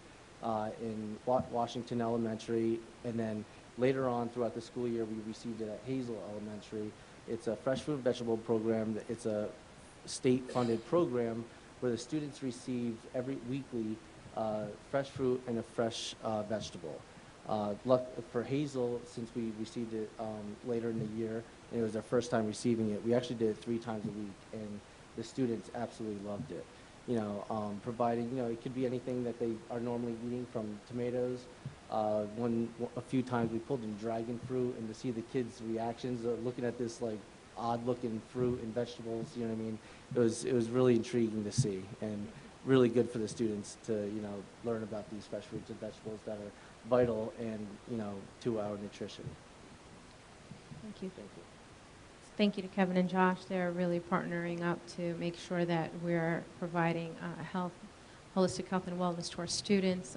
They've accomplished a lot of the goals in Goal 3. And again, our curriculum is now integrating different units around healthy alternatives. And so these are some sample units that will come before the board: nutrition, what's on your plate, wellness and stress, and they'll be presented in August. Okay, last goal, Goal 4. I know it's been a long presentation here. There's a lot of information, and as I indicated, we're only providing the major issues. So this is, you can see how hard and how in-depth the group went into work here this year to make sure the strategic plan, we were accomplishing everything we needed to. I think many of you know Mr. Bashkoff. He has come on board now for his 2nd year and is talking to me on a weekly basis about how we can always improve social media outreach, and we understand that there's a lot of individuals each year. Social media is used more as the communication outlet, while not forgetting the traditional way of communication, which our other expert does, which is Cynthia Cummings, and helps us with this. But with that, I'd like to turn it over to Perry so he can talk a little bit about some of the work that he has done this year and some of the work that we have in the pipeline for next year as well. Mr. Bashkoff. Hello, everyone. Thank you. So as Jeff was saying, we have spent the better part of the past 2 years really building our social media footprint here for the West Orange Public Schools, working with all the administrators, the board, the staff, and the students, doing everything to make sure that the communication, both outbound and inbound, is happening in a timely fashion. Why did we do this? We recognized how all of the communication culture and everything was shifting from traditional media outlets to social media. Everyone carries one of these phones. They're on Facebook, Twitter, Instagram, etc. all day, every day. And don't say that you're not, because you are. So what we did was we focused efforts on building out our presence. So we established more of a footprint on Facebook, more of a footprint on Twitter. We added Instagram, which really engaged the student community, and then we started utilizing some of the other platforms, YouTube and Snapchat. And because of this focus, for the first time ever, and I have it here officially to leave with you guys, the New Jersey School Public Relations Association for 2017, we were awarded 3rd place in the state of New Jersey for the work that we've done in social media. So I will leave this with you here. So if you can bounce to the next slide, we have here just a few stats that obviously we can that you can read, but you can see the numbers up in the right-hand corner in terms of the number of likes, followers. That Instagram account started at 0 when we started, so that has grown, and again, that is where a lot of the student community interacts, and where we take, again, a lot of that social listening and the inbound to hear what people are talking about, to be able to react and be proactive as well. I've also listed our top posts by engagement. Those are the numbers of posts that are getting the most likes, the most comments, the most shares. So you see, obviously most of it is positive news. Our Jubilee Choir, announcements to Harvard, our marching band wins a national championship. Everyone loves a school snow closing. The girls' basketball team, and you can read on and on. And then we look at some of the stats in terms of how often we're posting and why social is so important. People literally on their commute, going to the bathroom, in between meetings, will check and see what's going on. So when you look at the stats, we're talking about over 1,000 posts in the school year. When you look at just the school days, we're posting on average 5 times a day. Over 5,000 shares and over 3,000 comments on what we're doing. So again, when we look back at where those numbers were, less than 50% of that number before our team came on and started working and really engaging and exciting what was going on here in the community. And then there's a bunch of links to video, but we won't worry about that. You can hit our socials and see this for yourself, right? So we've made all of that consistent as well. That is WO Schools. So if you go on Facebook, Twitter, or Instagram, and you search for WO Schools, you will find our pages. And I encourage everyone, if you haven't already, to like that. So I just also have a few just notes here quickly, just to showcase. I like to do a little year in review at the end. We did this with the township at the end of the calendar year, here at the end of the school year, bless you, what we've done. We kicked off the school year with our principals all taking selfies and posting that on social, which kind of set the tone for what we were going to do for the year. Again, as we announced, Jeff talked about, we announced the Gregory School bus pickup and drop-off lane. The Marching Mountaineers, state champions, national champions, our basketball team, the girls' basketball team being named conference champions, the volleyball team, 8th grader Marley Diaz on her 1,000 Black Girl book journey. That was huge in social. One of our substitutes, Miss Schletter, celebrating 7,000 days as a substitute in the district. Our senior citizen prom video was viewed over 10,000 times, which was amazing. The girls' soccer team having a county run. How about those Redwood elementary teachers doing their tap routine? That thing went viral. CBS picked that up and put that out there. Deb Cohen being named Educator of the Year. Our Roosevelt Middle School students on Anderson Cooper. Sold out shows of The Little Mermaid. Victor Lopez, all-time record. This is the great thing about social, right? You can go back and you can actually see what's going on. Our Homecoming King and Queen, we posted about National School Nurse Day, National School Librarian Day. We got all of our coaches together for the first time in many years to take a picture of all of them. Our high school boys step team placing 4th in the national championships. We have an alumni spotlight that we do to highlight the students that have left the school so that we can keep in touch with them. We remind the community often about the laws of school buses. We post about our lunch menus, our vacation calendars, Girl Scout cookies, dunk tanks, coat drives, all of that fun stuff. And then we also obviously help our own community. And I call out 2 points that we use social aggressively here, and that was for the Nikhil Badlani Foundation. They did the Scholarship Challenge, which again, through social, we created a bunch of different videos, helped meet and surpass that goal, awarding over $40,000 in scholarships.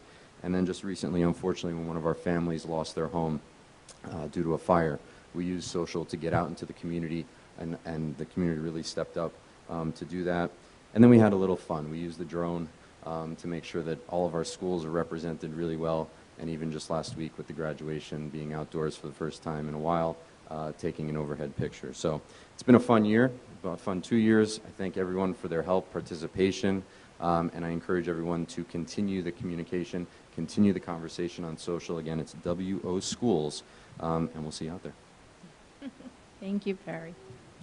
Whew, so if our brains could breathe after all of that. You know, it's a long presentation, but it's been a year of a lot of work, and so we're really excited about it. Our next steps, Mr. Rutsky can go over those on what we're going to do.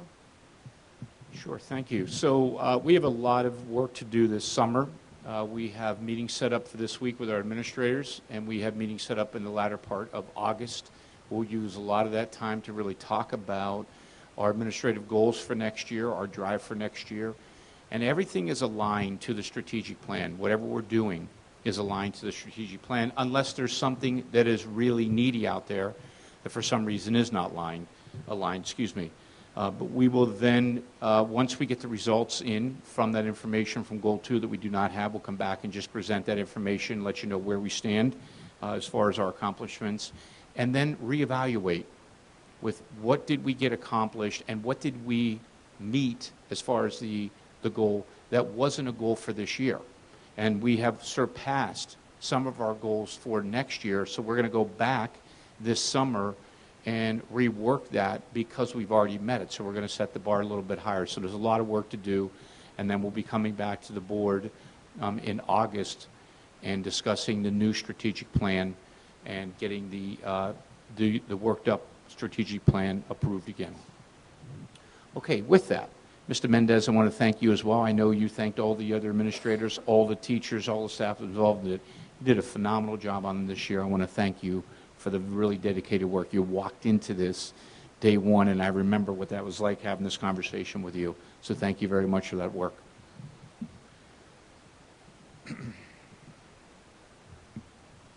Okay, we're going to move on with the superintendent's report. We have our architect here tonight, and he's going to give a brief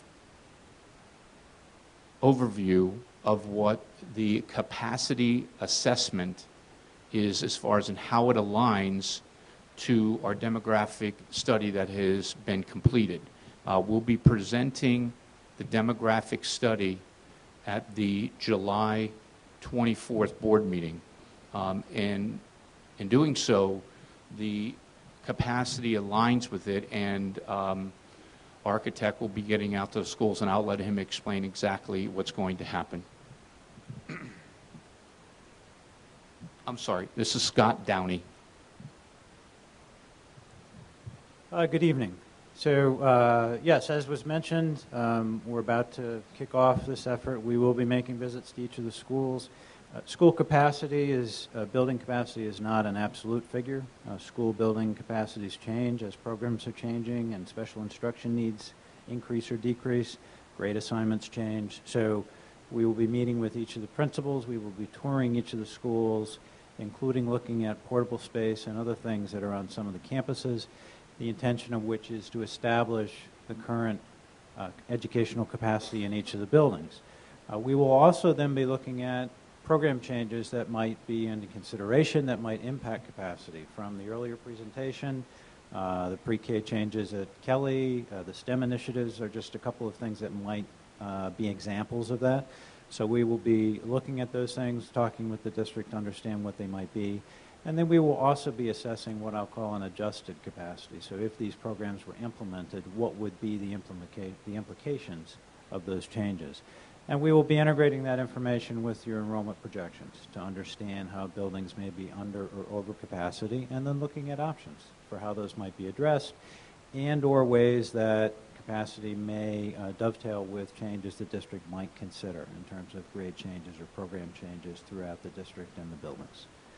And this will take place over the next month and a half or so, the goal being to wrap this process up by mid-August prior to the start of school.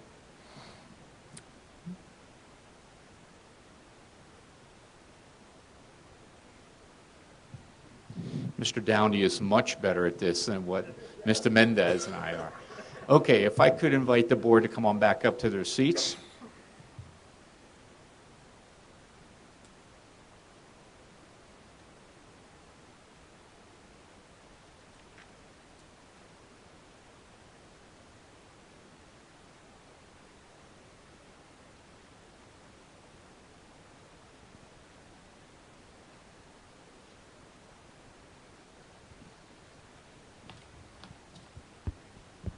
Okay, so President Mordecai, what I think we should do here is go ahead and let the board ask questions about the strategic plan and also about the capacity. I think we start with the capacity proposal, then Mr. Downey can go ahead and go, and then we can switch gears to the strategic plan.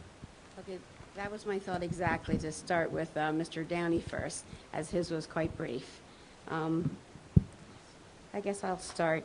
I went over the document that you submitted to us, and I realize it's just a brief overview.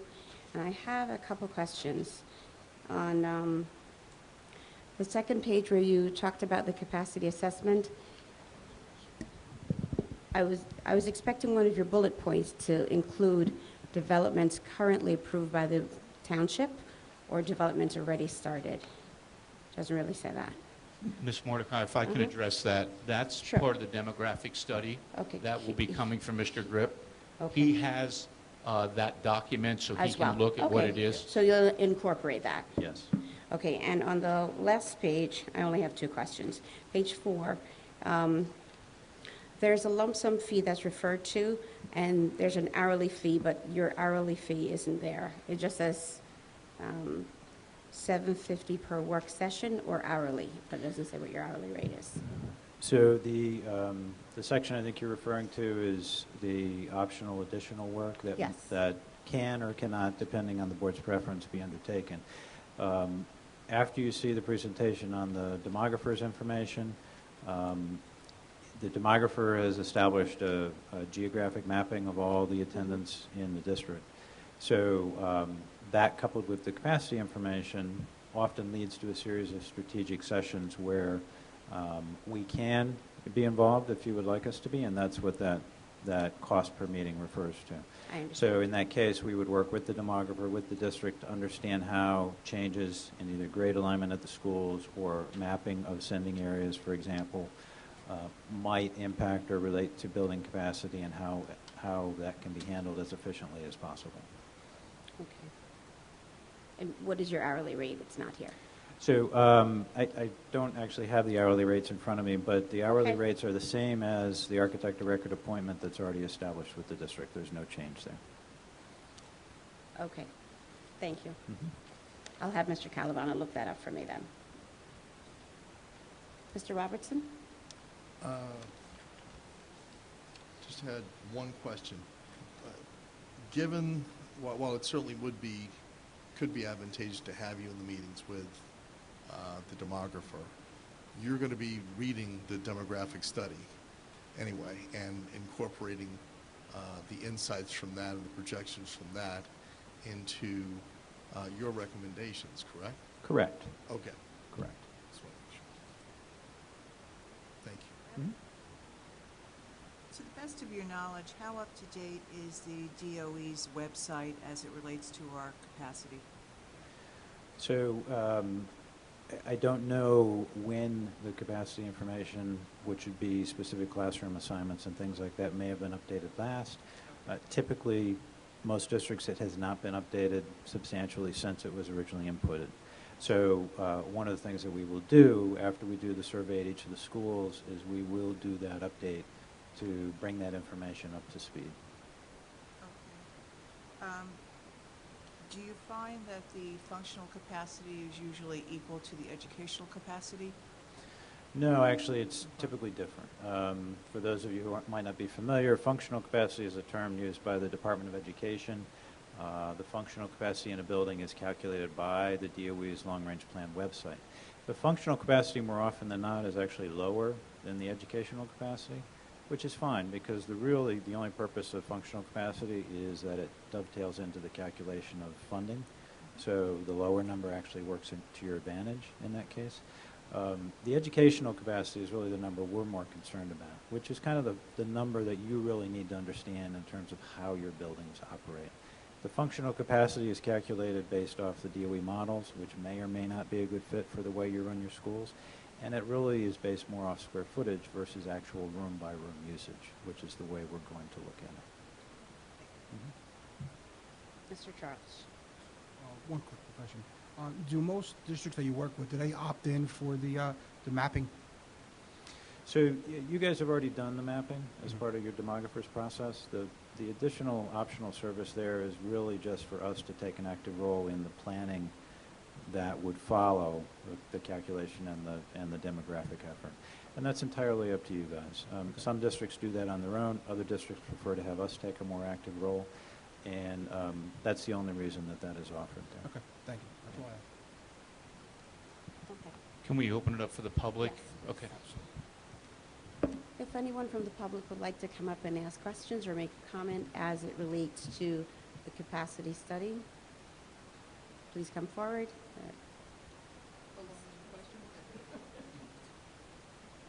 Please state your name, address, and there's a 3-minute clock if anyone has any questions. Okay. All right. Thank you so much, thank you Mr. very Downey. much. Appreciate it. Great to meet you. Okay, now for the strategic plan. Mr. Charles, would you like to start? Just Thank you, Madam President. I just want to, first of all, start off by publicly acknowledging the hard work Ms. Menendez and her staff have done.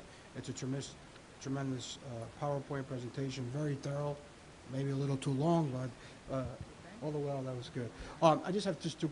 I want to bring everyone's attention.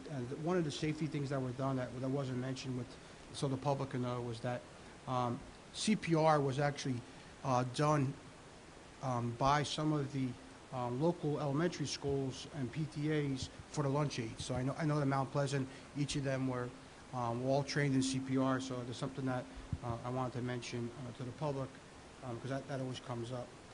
And then just one last question. The baseline data that you said was absent, was that not found? Was it not tracked? Was it prior to your arrival, or was it something that was just outdated? What was the all the above? A little bit of all. I think it depended on the subject area. If I think about the primary areas first, ELA and/or math, I think with different administrations came different initiatives, and maybe things weren't necessarily taken off the plate.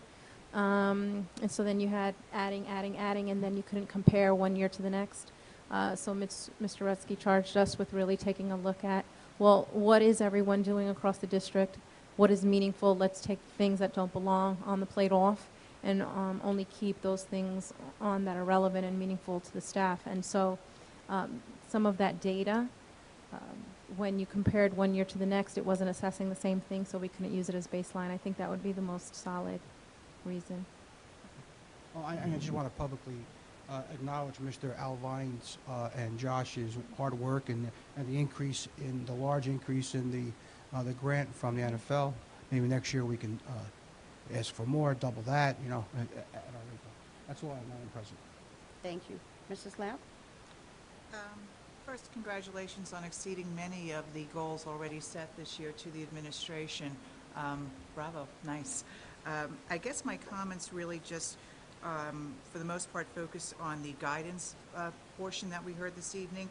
It was clear from looking at the numbers that our ratios are quite high in the elementary. However, at the same time, 23% of their duties are non-counseling or non-school counseling. And, as a layperson, if you will, to see that guidance counselors are doing restroom supervision or bus loading, I don't think that's the most effective use of their time, considering what their ratios are, where we see the numbers at the high school are well below the established ratio. So perhaps a shifting. I know a number of years ago we used to have guidance counselors actually share elementary schools, and that really did not work, obviously. And I know Ms. Butler had indicated that 2 of the schools we have assistant principals, but also it should be acknowledged we do also have child study team members who assist in various capacities at the elementaries as well in many of these areas. But again, perhaps a discussion needs to be had with the administrators on the elementary level, having these professionals do hall duty or playground duty or bathroom duty when they should be counseling, especially because their ratios are so extraordinarily high. It's just not the best use of their time, at least in my mind. And when we talked about the graduation rates, I had made mention a while ago, one of my concerns was West Orange requires 135 credits to graduate, where everybody else is at 120 or 125, the highest. So there needs to be a reassessment, and I would hope sooner than later as to why our requirements are so much higher than anybody else, because obviously it affects the graduation rate, particularly with students transferring in from other districts. But again, thank you for the presentation. It was extremely thorough. Just let me address both of those. The use of time is something that I think we would all agree with. And being a former elementary and middle school principal, the idea is that people jump in and help any way they can.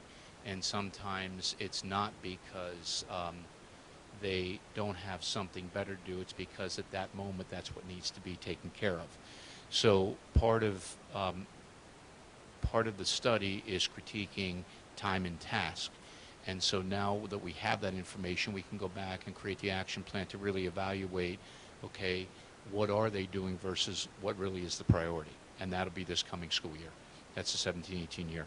And as we indicated, we're certainly looking at that graduation rate, the credits, and looking into that. So that's all kind of in the works. Perhaps as you evaluate what they're doing in the time, maybe a reassessment or a reconsideration. We have the lunch aides who are there. Perhaps they might be able to pick up an extra hour before or after the lunch period to assist with 500 little people's needs versus, you know, the certified staff doing stuff that non-certified staff can address. Absolutely. We're going to look at, again, all options are on the table. We want to see what they're doing, how they're doing it, when they're doing it, and if it's something we feel is taken away from what they should be doing, then what are the other options to get that done? So that's all part of next year. Thank you. I'm good. Thank you. Mr. Robertson? Thank you. First of all, this is a fantastic, in-depth plan, report. You and your team, Mr. Mendez, did really a tremendous job, and we have made progress in many areas. It also does a great job of painting a picture of many of the areas where we need to push forward, and they're definitive, really detailed plans as to how to pursue that. I just want to congratulate you on a job really well done. You made a difference from the moment you walked in the door. To dovetailing on Mrs. Lab's note about graduation credits, it's actually something I was going to ask about.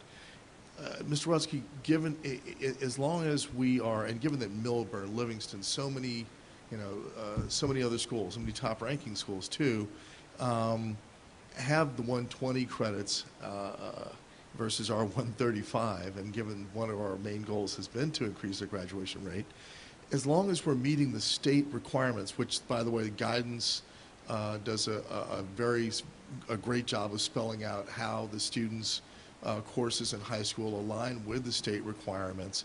As long as our students are meeting the state requirements for graduation, is it possible that the board could take on some of the weight of this from a policy standpoint in changing what the graduation requirements are? Since guidance and administration are already ensuring that our students are meeting state requirements, isn't the ball, in fact, in a way back in our court, and what can we do to bring about change? We've already charged Mr. Rutsky and the assistant superintendent with reviewing that. I don't think you've finished the process as yet. Yeah, but I'd like to address that, and you're right. I think what we're really looking at is we have such an extensive offering of courses here that when you compare them to other school districts, it is shocking to think what students are coming out of West Orange High School with versus some other high school. So we're really doing a comparison of not only the graduation credits, but what do they offer, because we need to be careful that we're not removing something because then a student has to choose one over the other. So that's what's taking a little bit of time now, but you will definitely have that very soon. Now that we've made it to the summertime and we put some big issues behind us, there'll be some more time to focus on some of these items. That's so the great. answer is yes. Okay, and just to note that even as we evaluate that, while it certainly can help our students to graduate with greater ease, it doesn't mean that they necessarily have to avoid taking advantage of the full array of our offering. I mean, we have an incredible offering from the 26 AP courses to over 100 electives, fully blown engineering department now. So it doesn't necessarily have to limit them. It can lower the threshold for them to graduate without limiting the array that they can take advantage of. Absolutely, and that's going to be part of it as well. Absolutely. Excellent. Couple questions. Let's start off. Let's go goal by goal.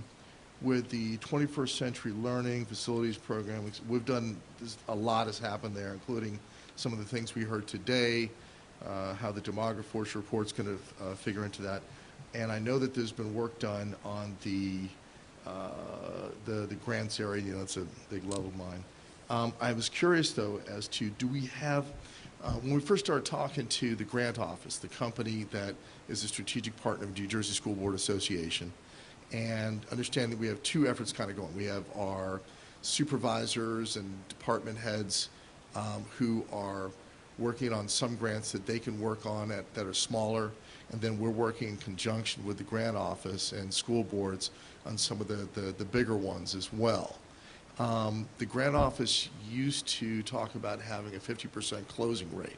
And normally when you're looking at what are your goals, what are you trying to accomplish, it's normally good to look at, here's the financial goal, here's our projected closing rate, and here's what we're actually going after to get from point A to point B.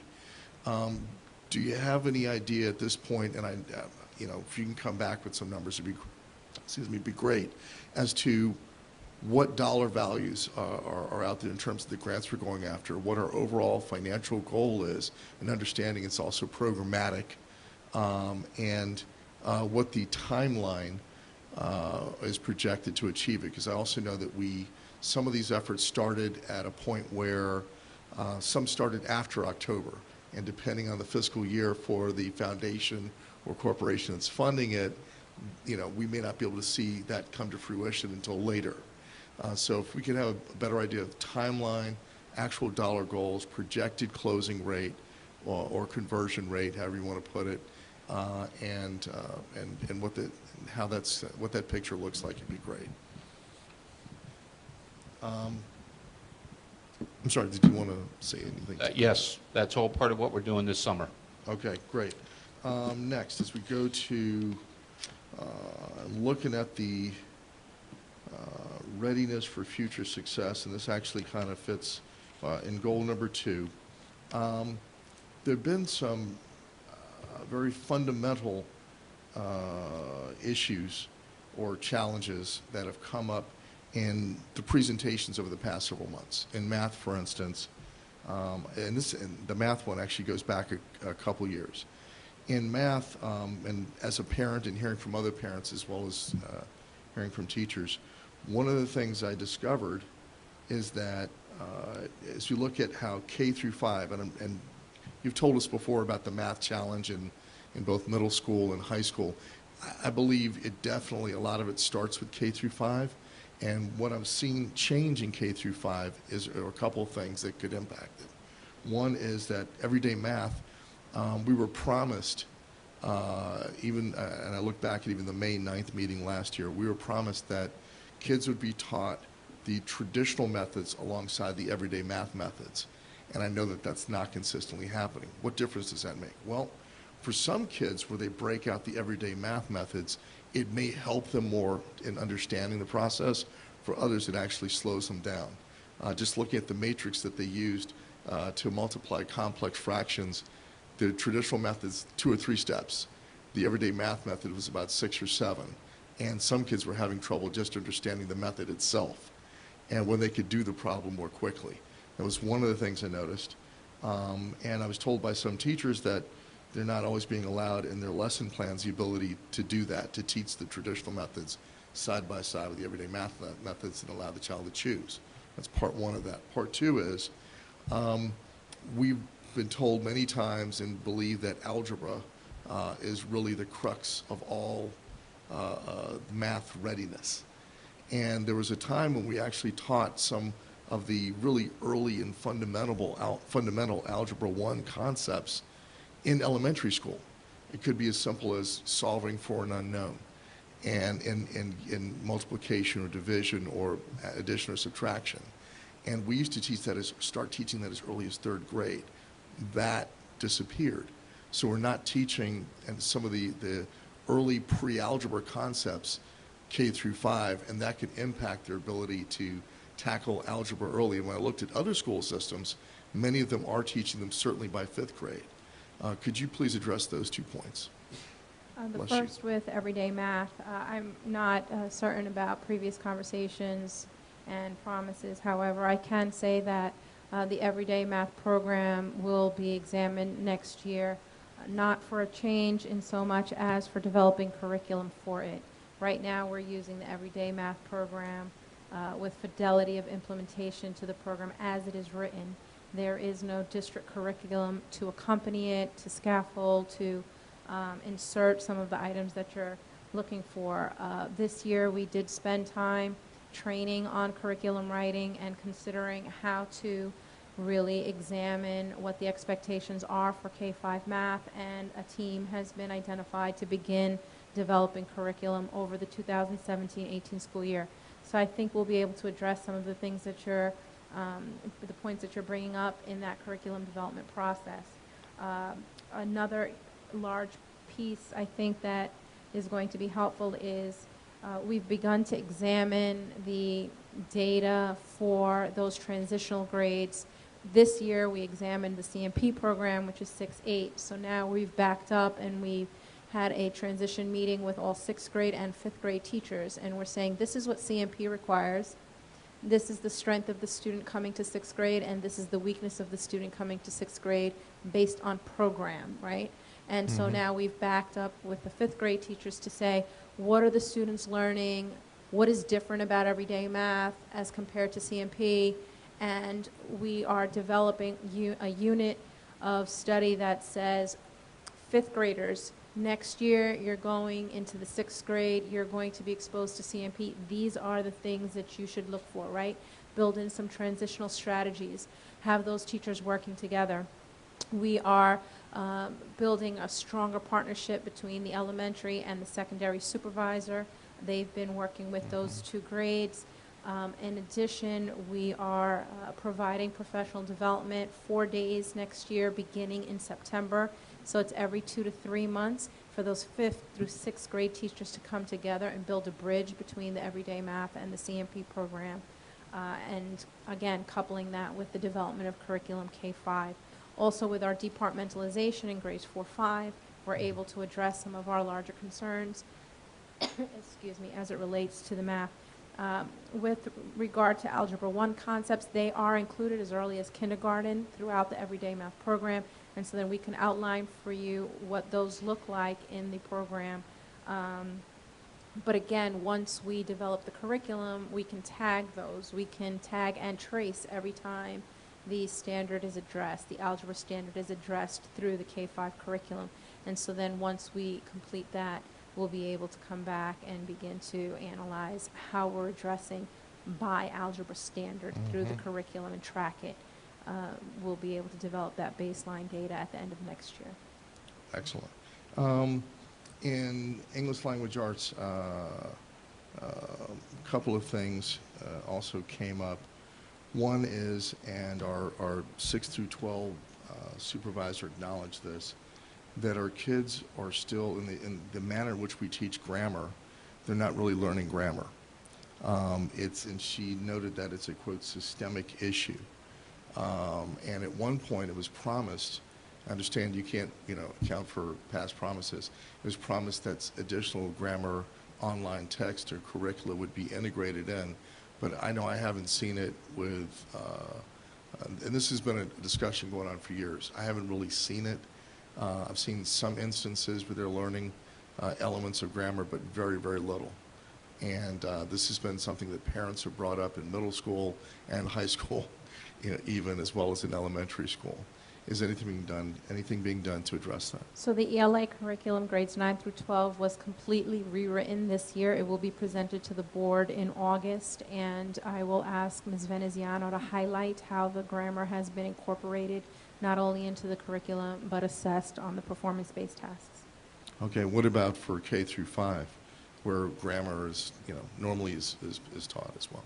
K through 5, we have adopted a foundations program for the K2.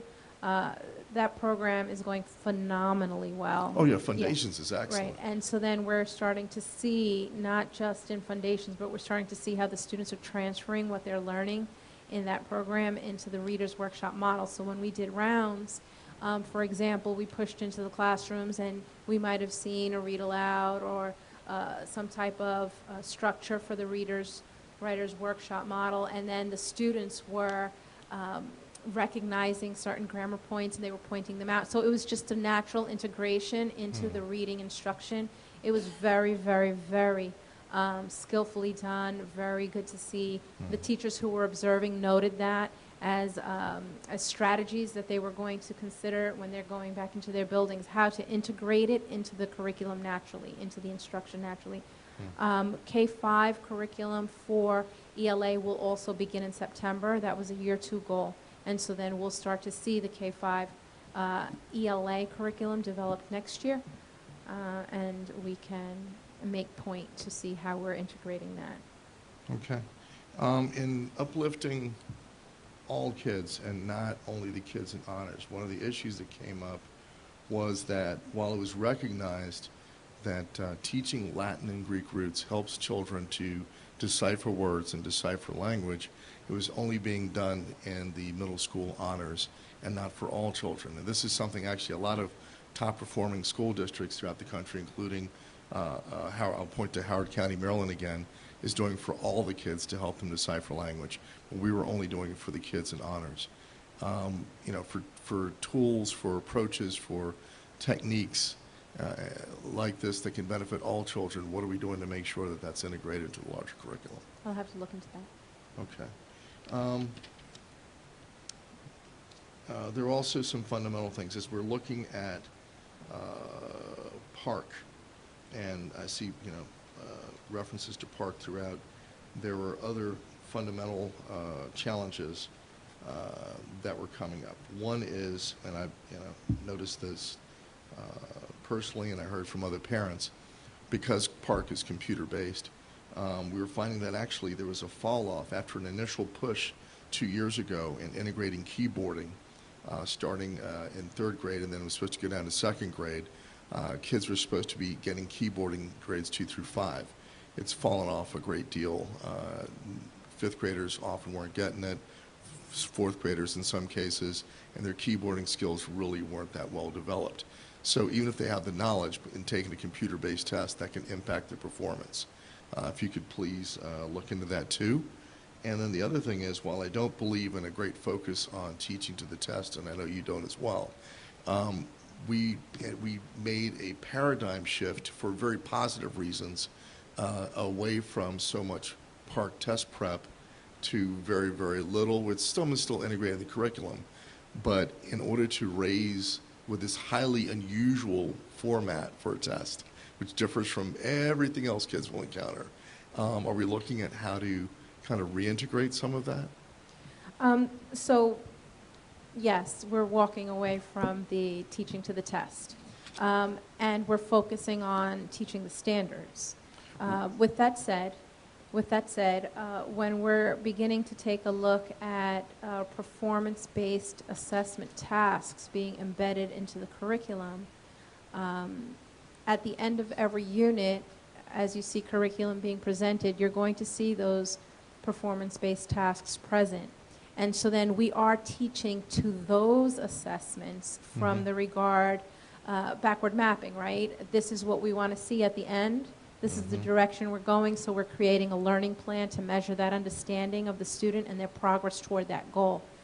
With that said, then we will incorporate the thinking, the skills that are necessary into the units versus test prep. We're not going to have a Park handbook, right, that they fill out, and but we are going to say the Park is going to require you to think this way. The Park is going to require you to justify your answers, to explain them, to give examples, to support with details. And so then we'll weave that into the curriculum from a critical thinking perspective, from a justification perspective.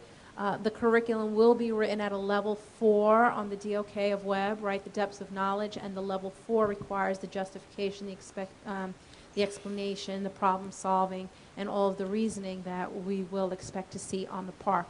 So while we won't teach test prep, all of our performance-based tasks should be asked at the same level and in the same design that a Park type question would be asked. And so then in essence we're preparing for it that way. Well, you know, certainly makes sense to have a greater focus on critical thinking and reasoning capabilities, et cetera. There's about 50 years of test prep data that also indicates performance on a test, on a standardized test, is a combination of understanding the subject matter, but also being able to, with fluidity and ease, manage the format and approach to the test. If you're studying for an MCAT and they have K-type questions and you're just learning the concepts but you're not used to K-type questions, you won't do as well as somebody who's been practicing K-type questions. So there I would have to say that I agree, but we'll have to agree to disagree on some portion. If the kids aren't having enough practice in the PARCC format, it's going to be very difficult for them because it's a bizarre, almost counterintuitive format, some would say. I know I found it that way. It's going to be difficult to really excel in that. One of the things, Mr. Robertson, that's important is it's not just built into our curriculum, our assessments. Teachers create their assessments to align with the format of PARCC to help kids be exposed to that, and that's something that happens on a weekly, bi-weekly basis. So yes, we agree that students being knowledgeable is one thing, but being used to the format is something else. That's why we do what we do with the assessments. Okay. We'll also see the MAP and the one-on-one initiative with Chromebooks and the students taking all of their other assessments online. So we'll start to get used to those.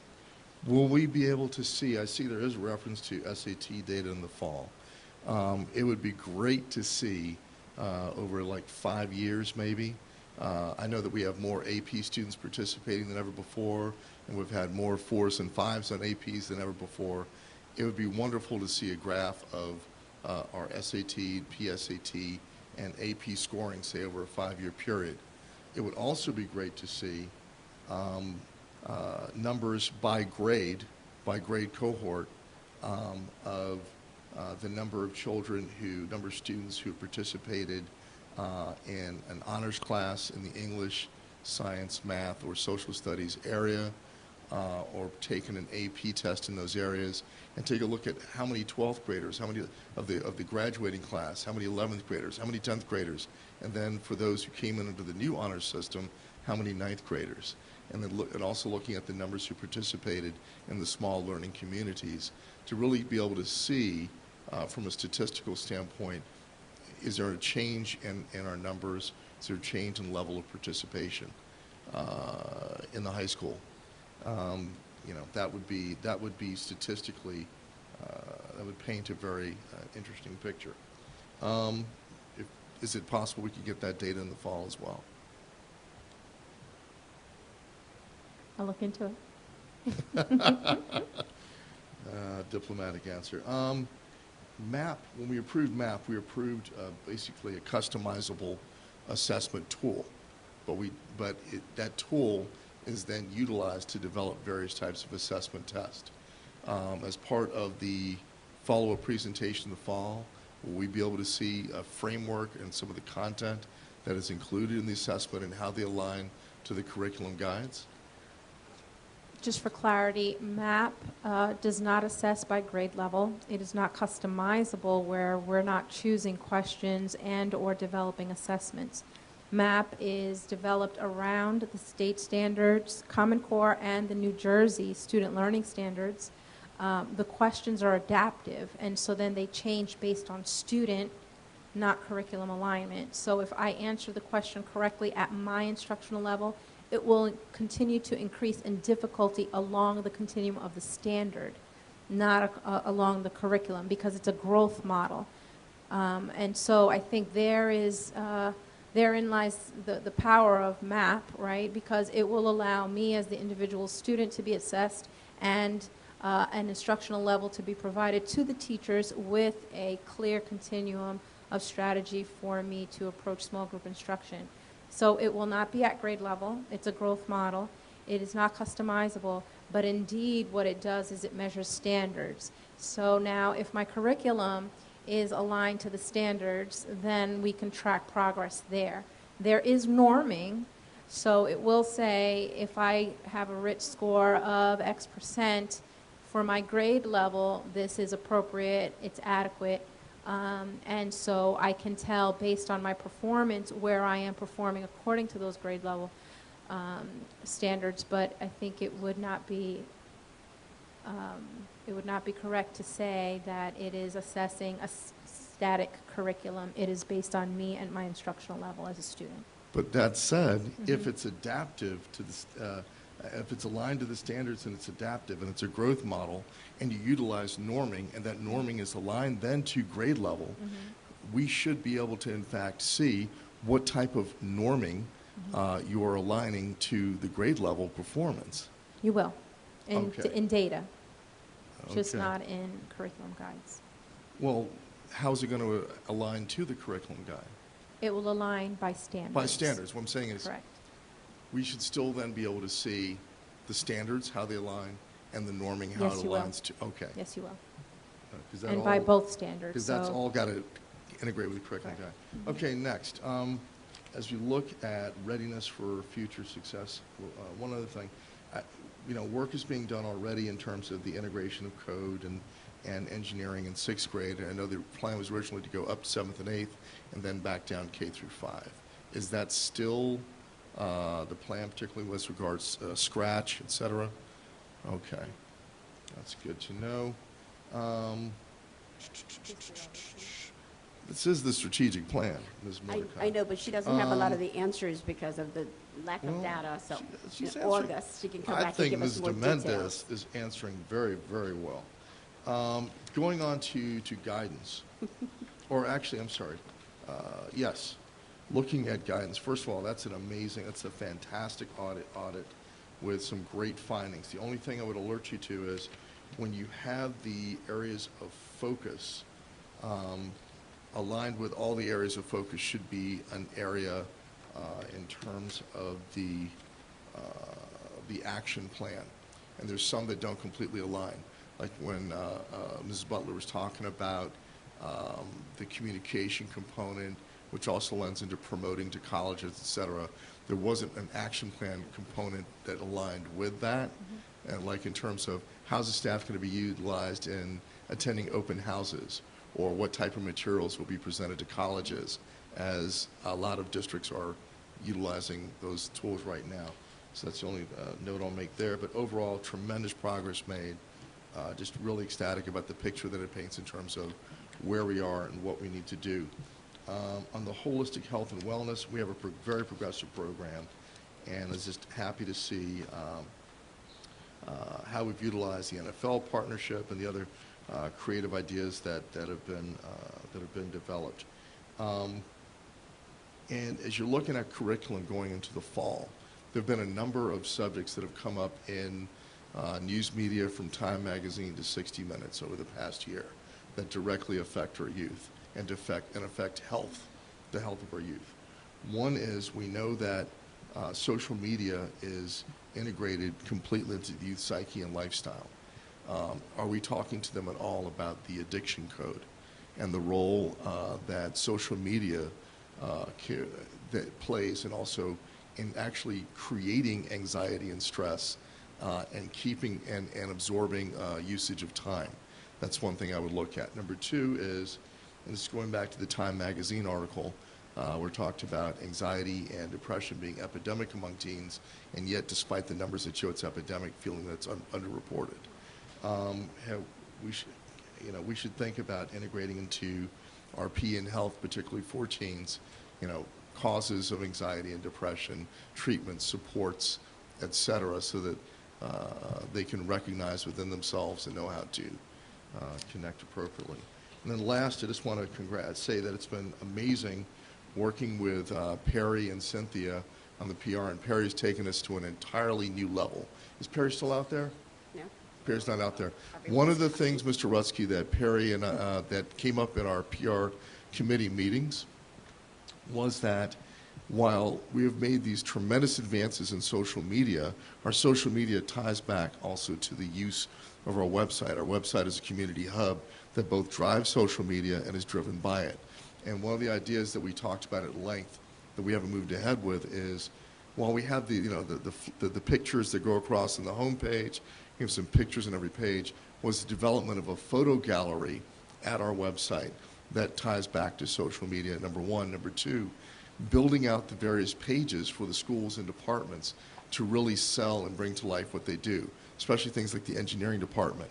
A potential sponsor or strategic partner should be able to go there and see, wow, They're working with solar light. They're working with robotics. They're going to be programming drones and bring these things to life. It's a very static website. And if there's something we can do to that, as Perry and I agree, that'll feed social media a great deal as well as be fed by. Agreed again. Perry and I spoke about that recently as we're doing some work with the administrators the next 2 weeks on our videos for our buildings, our video for our district, and the photo gallery. So those three are issues that we're addressing this summer. Okay. And last, just a couple of quick notes. As we're looking at career readiness, some of the other things that came up as I'm talking to parents and folks about where their careers have gone that we're not necessarily imparting to kids and that we could potentially be doing as part of freshman seminar well, actually two last points. One is some of the things that we're not imparting that help them with their academic development as well as with their professional development. One we used to do was teaching note-taking, Cornell note-taking method. Even though we're not in a lecturer format as much, being able to take notes effectively helps them in whatever group dynamics they're working within. And we know that once they go to college, like it or not, they're going to be in many, many lectures. When they're in corporate meetings, they're going to be in many meetings where they need to organize and effectively take notes. Two is project management. It's still, I know we're probably trying to integrate it somehow, but it's not necessarily showing up. And this has actually become such an important career skill that it's become an entire field to itself. And three, public speaking techniques. Well, we have clubs for these sorts of things, for public speaking and debate teams. These are also skills that our children could use more of in developing their careers. And last is something I'm pretty sure was talked about, not tonight, but when you look at our high school, we're firing on so many cylinders, doing so well in so many different ways. I mean, it's really, we have our flagship school is something to be truly proud of. But the area that we've been hurt in a lot are SATs. We do have SAT prep courses that are electives in the curriculum. What's being done, though, and our kids are competing against kids who go to Milburn, Livingston, other schools where the parents are paying for Stanley Kaplan. Okay, what can we do? And there are yeshiva schools, by the way, that are building an SAT prep as early as 8th grade, even though it doesn't cover all the math that they're going to encounter. What are we doing to, from a mandatory standpoint or integration of the curriculum standpoint, to improve our SAT scores? So I think in August you're going to hear a lot about what the high school's been doing with SAT. They assembled a committee that worked on strategies for improving SAT all year long. One of those will be a recommendation for SAT to be mandatory for all students. Yes. Prep, we are going to consider spreading it out over time, so they have to take it not in one grade, but let's say between 9th and 11th grade or something like that, because we don't want to negatively impact our elective courses. But that's something Mr. Rutsky really charged that committee to really work toward and consider. A second thing is that the SAT results and the way they score changed this year, so we're not going to be able to compare last year to this year, but this year's scores for West Orange High School, I think, were, Mr. Rutsky, just 2 points away from the state. Mm-hmm. All right, so then that field has narrowed that gap significantly, but I'll let the high school present that in August. We're very excited about their work there. SAT vocabulary questions have been integrated to all math curriculum and to all ELA curriculum. This year, that was a heavy, heavy emphasis. You heard SAT vocabulary being used all throughout the schools, in the math problems, in the do-nows. It's formally in the curriculum. There was professional development for everyone in that area. And also next year, we're thinking about bringing it down, PSAT, to the 8th grade. So you'll hear about all of those strategies in August. Excellent. Thank you so much. Thank you. Mr. Mendez, I have a couple questions. I know Mr. Robertson has asked you quite a few, but I just have a couple more. Okay. He's covered pretty much most of the questions the whole board wants. And I know the public is quite anxious to ask questions as well. referring to Goal 2, Readiness for Future Success, under the district column, it says the park assessment will be the baseline. I'm just going to run through these quickly. I know you don't have the answers because this is an overview you did. But I think that baseline will be incomplete since we still have quite a few opt-outs. Well, we would subtract the opt-outs and just look at the students who took the assessment and make that our baseline. Okay, that's your computation. Okay, good. For the August meeting, what percentage of our students took the PSATs and the SATs? Okay.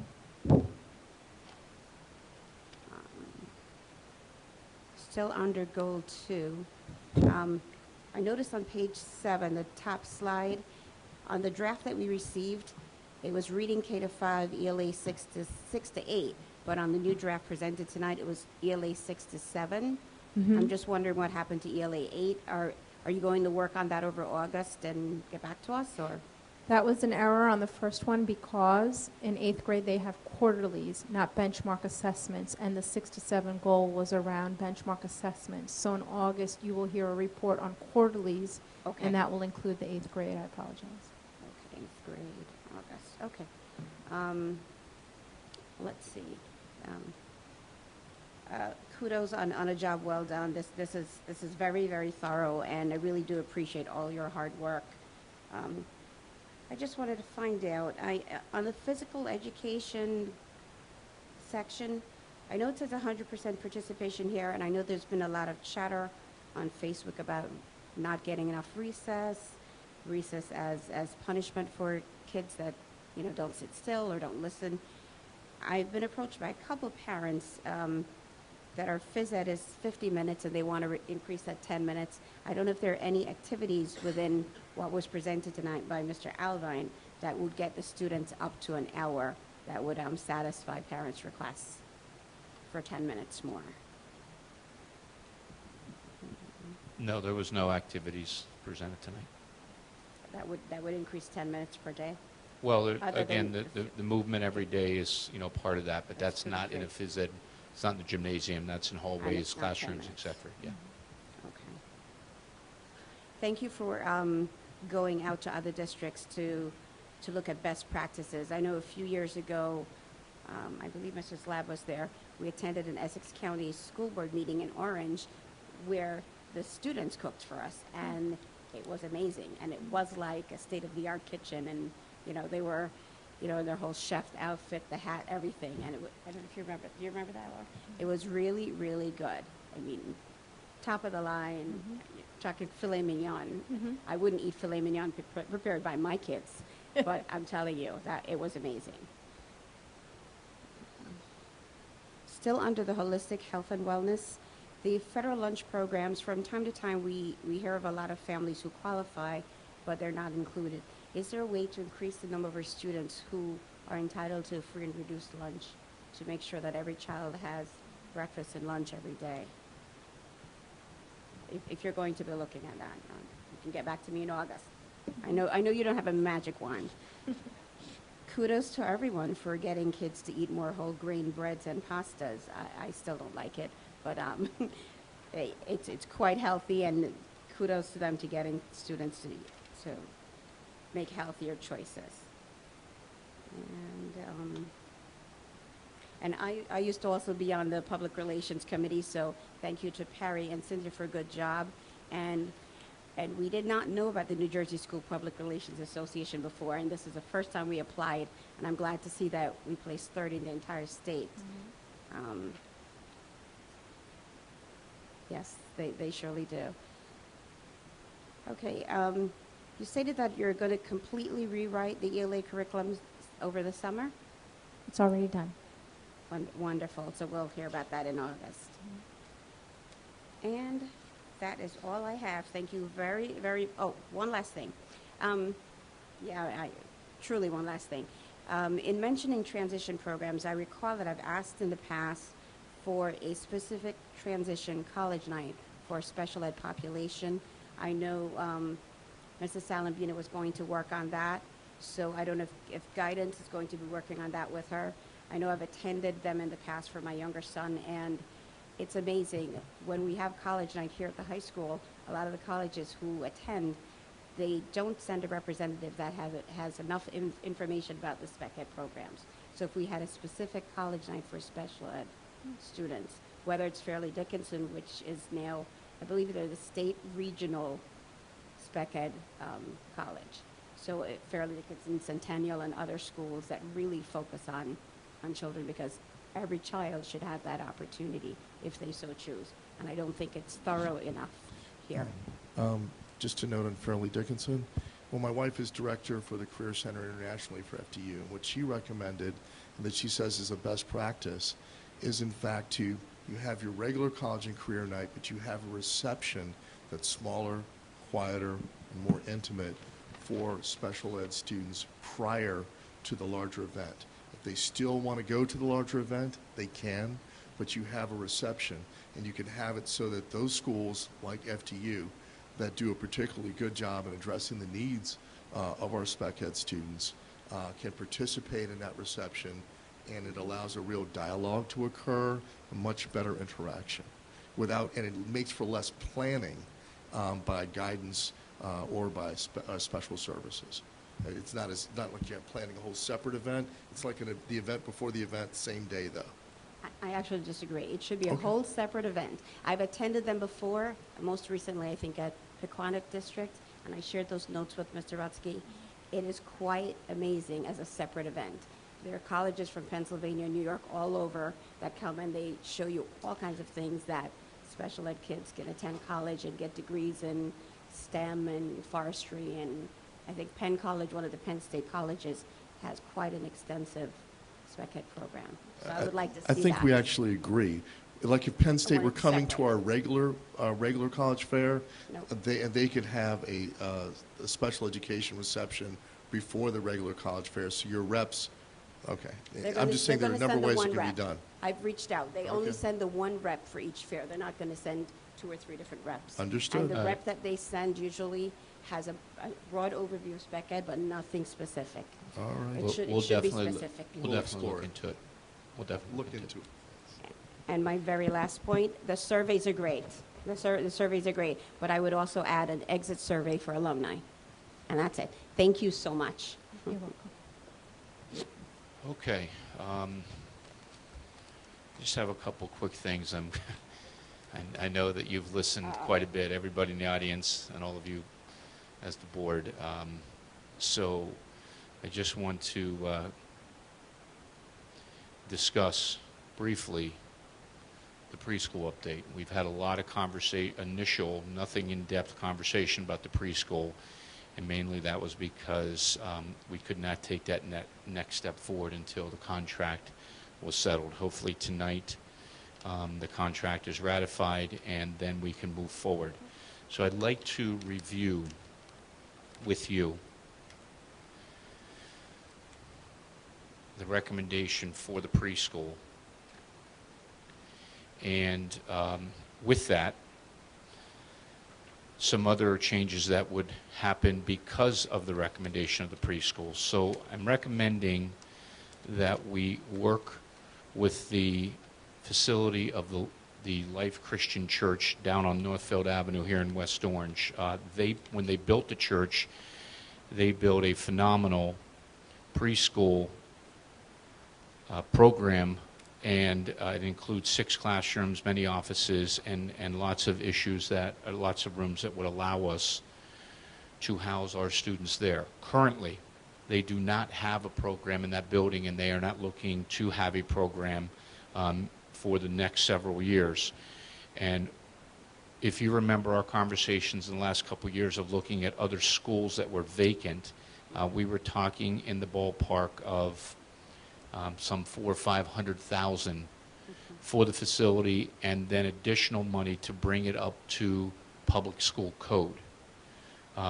This facility is, with everything included, about $250,000. Now, again, it includes 6 classrooms, all the rooms we would need for our related services, our principal who would be there, our custodian, and our administrative assistant. I had the the preschool teachers go down to the facility with Kristen Gogarty and I, and we really enjoyed their comments to us. So we learned a lot from them touring the facility and looking at the facility. You obviously have all visited the facility to see and made recommendations on things that you have seen. But by moving the preschool out of Kelly and moving it to that location, that now gives us some movement on our other big challenge, which is the overcrowding at the elementary schools. So by moving the preschool, we would move 6 preschool classes to Kelly, 2 full-day preschool autistic classes, 1 full-day preschool disabled class, 2 a.m. and 2 p.m. preschool disabled classes, 1 a.m. and p.m.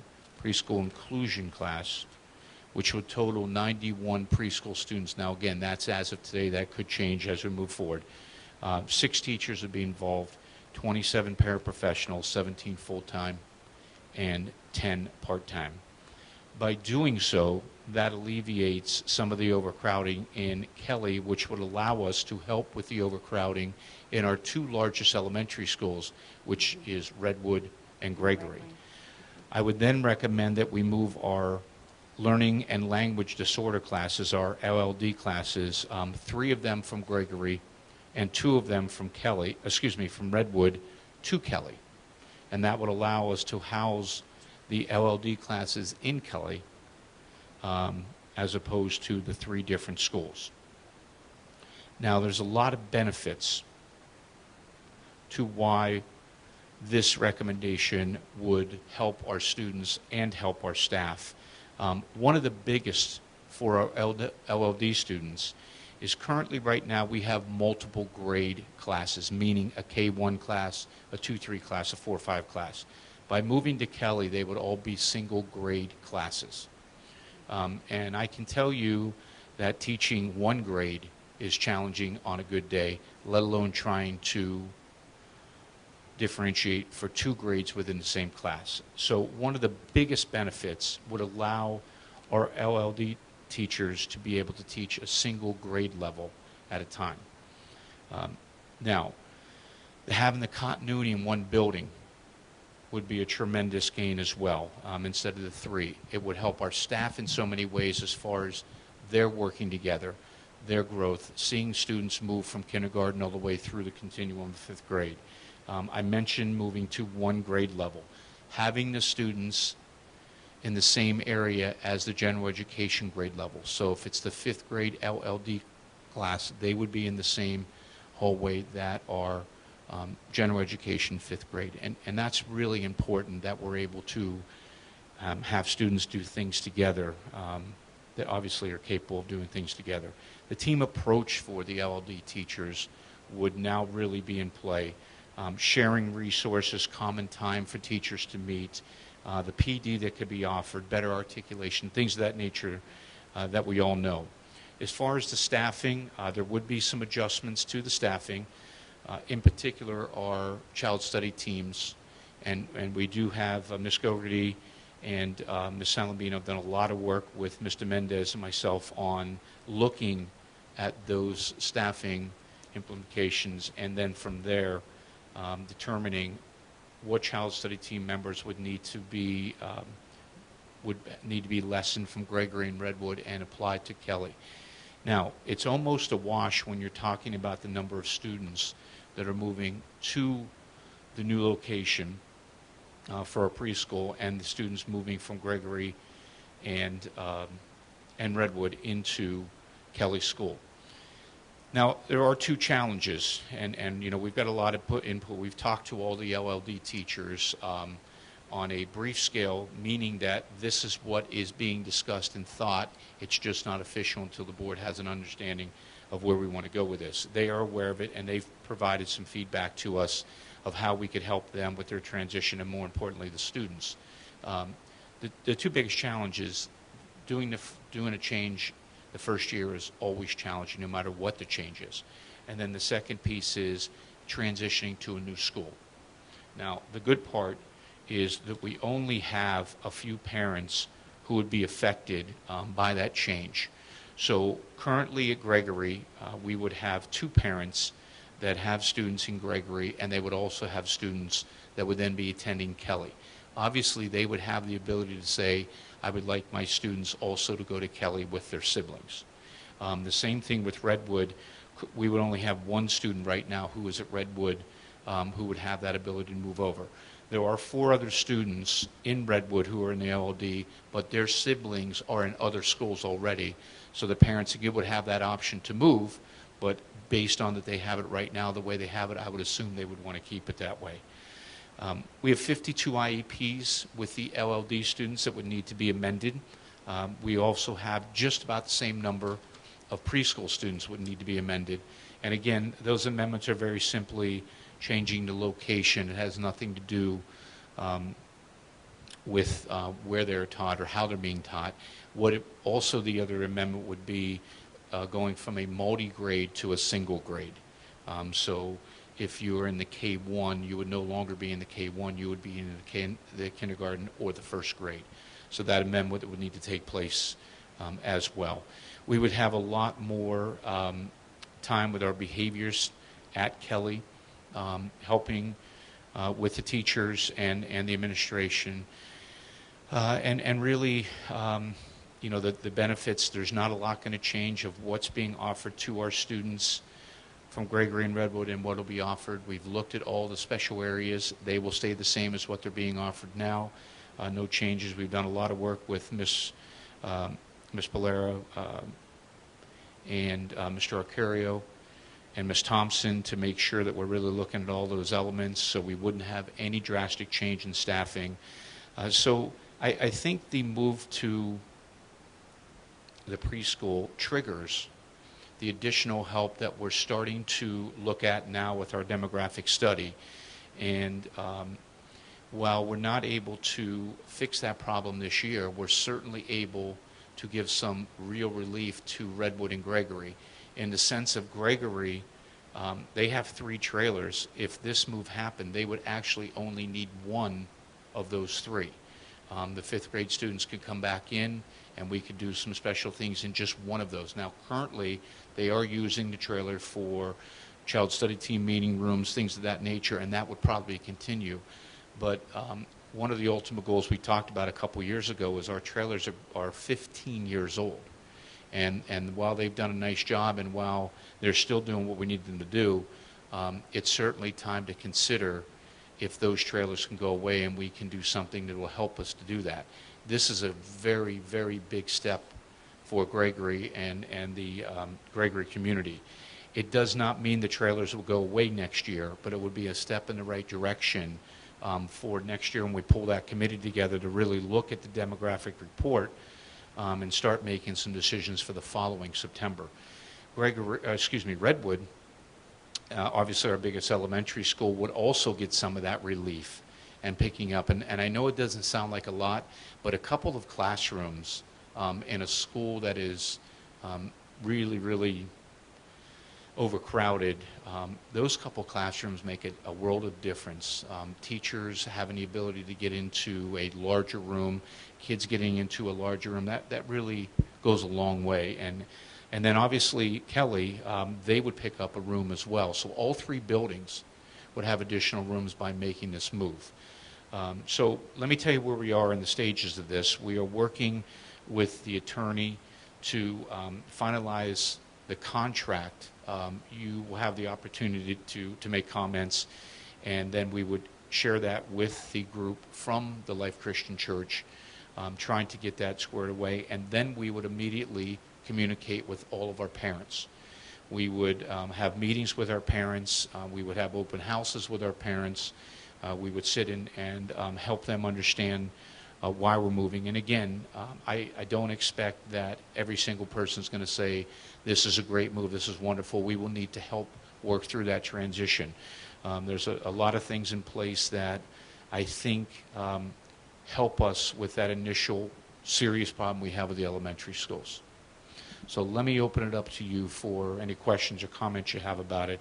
And then the only other thing which I cannot take credit for, Ms. Laba, you brought this to my attention about naming the facility the Betty Madalena Early Learning Center, which I think is a wonderful thing to do, and obviously very respectful to Betty. And so let me stop there and see if you have any questions. Sure. Mrs. Lapp, do you want to start?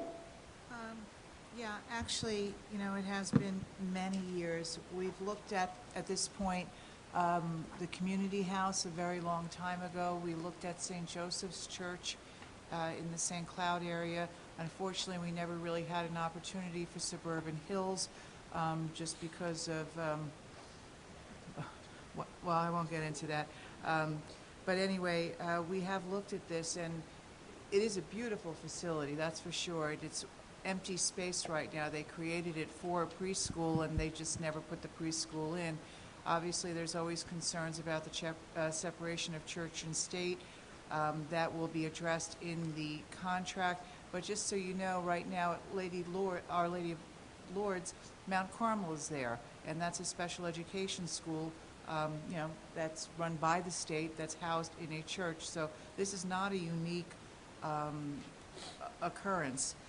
One thing I do have a question for you, Mr. Rutsky, and I'm sorry I never presented this to you before in our discussions, but with the 52 children going in right now with the IEPs to Kelly, has there been a review or consideration? Would there be an additional resource teacher needed at that school? Go ahead. Yeah, there would not be. We've talked about the staffing changes from Gregory and Redwood, but it looks like we would be able to handle what we have, and if not, we have the ability out of those two schools to move somebody into Kelly. Right. Reallocation. It would definitely be reallocation. And probably, of course, that would be happening with some of our child study team members, you know, because their numbers would be depleted at Redwood and at Gregory. You know, it's very late and I'm very tired, so I'm not going to ask all my questions at this point. I'm just tired. But I do want to thank my colleagues on the board for agreeing, and Mr. Rutsky, to name the school after Betty Madalena. I think it'll be a nice thing to do. I'm good. Mr. Charles? Just that I toured the facility last Friday with a couple of my colleagues. The place is brand new. Actually, the county superintendent was there with us, and he loved the place, so, you know, I'm totally in favor of the new place. I want to mention that about the county superintendent. It takes approval from the county and then has to go down to the Department of Education. Mr. Calavano is working with the county superintendent to make that happen. But you're right, Mr. Charles. He said to most of us what an amazing find this is. He says school districts all the time are looking for multiple reasons. He said this is a beautiful facility and it's located in West Orange. He was very, very impressed with it. Thank you. Mr. Robertson? Totally for it, totally sold. And looking back and when we looked at other facilities like St. Joseph, just the renovations, just the build out to meet code was going to cost more than we were going to be paying to lease the place. And that's before getting to lease. And it was like $300,000 to $500,000 minimum just to do build out these other places. And this is built for this purpose and in a way that meets code standards for us. I mean, there are minor things we'll have to do in relation to some fences, but it's a beautiful facility, state of the art, really gorgeous, and the county superintendent loves it even better. Icing on the cake. Can't wait. Yeah, and just I'd like to add that you know, the security, every aspect of the school would be treated just like all the other 11 schools that we have. The safety and security practices, there'll be a PTA. Every single thing, it will just act as one of our 7 elementary schools, but just as the preschool. I think also a relationship or partnership with Pastor Smith is really going to be a good thing. He's been around West Orange forever. His son graduated. I think he was a football player, but quarterback. Okay, but it's kind of like going home. I mean, it's not like an unknown. Well, how's this going to work out? Because the pastor has been an integral part of West Orange for a very long time. So I think all in all, it's going to be, as John McKeon likes to say, win-win. It'll be a good thing. Yes, it will definitely be a win-win, and thank you for all your hard work on this, and to the other administrators, Dr. Joe. but I just have one question or comment I think you shared with us earlier. Will you have some sort of a town hall meeting for existing parents of Kelly, Redwood, and Gregory to come and tour the place and decide whether or not they really like it? And I hope they will. I think they will. It's really beautiful. Yes, we will, and we'll have an open house for our preschool parents, the ability for our parents coming from Gregory and Redwood to go over and see Kelly, meet everybody at Kelly. So absolutely. And again, that would happen in the summertime in preparation for September. And as soon as September comes around, every event that every other school has that applies to preschool would be happening as well. All right? And actually, I forgot to mention, the assistant pastor, associate pastor, who met us at the door, has a son here. Yes. We have lots of family over there. And, Yeah. I believe he's graduating next year. He's a junior. we have a former board member who goes there. We have a lot of connections there. This is so many synergies. I just wanted to confirm also that you will be discussing, or you have already had preliminary discussions with the CPAC here in West Orange. You've spoken with Ellen Gillio, I think is their current president, and you will be discussing with Kathy Rooney, who is the PTA president at Kelly, to make this a smooth transition? We will, and again, the idea is before we have those conversations, it needed to happen with you and be here at the board and approve and move forward with it. So once that happens, then all these other steps will follow right along. So yes, we'll get some input. Again, that's why we brought the teachers down to the facility to look over it, see what they need to be successful. But all those other stakeholders will definitely involve very quickly. Great. Thank you. Okay, we have the HIP report.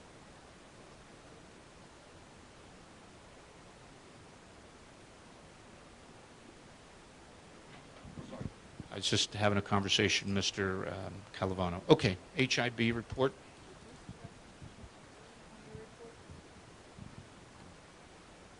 Sure, I was going to address that a little bit later, but yeah, I'll take care of that after.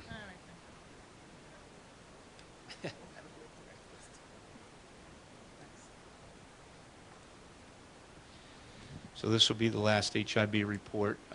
In the summertime, we will present all of the findings from the entire school year, which is required one time per year.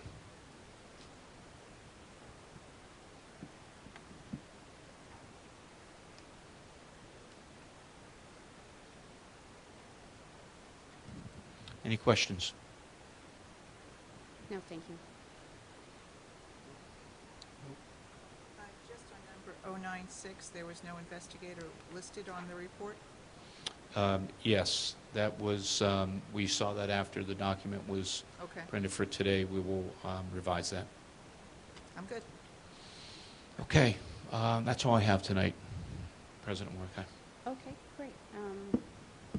Okay, if there are any questions on the agenda from the public, please come forward, state your name and address, and we have a 3-minute time on the clock to allow everyone to have a moment to speak. Mrs. Holland.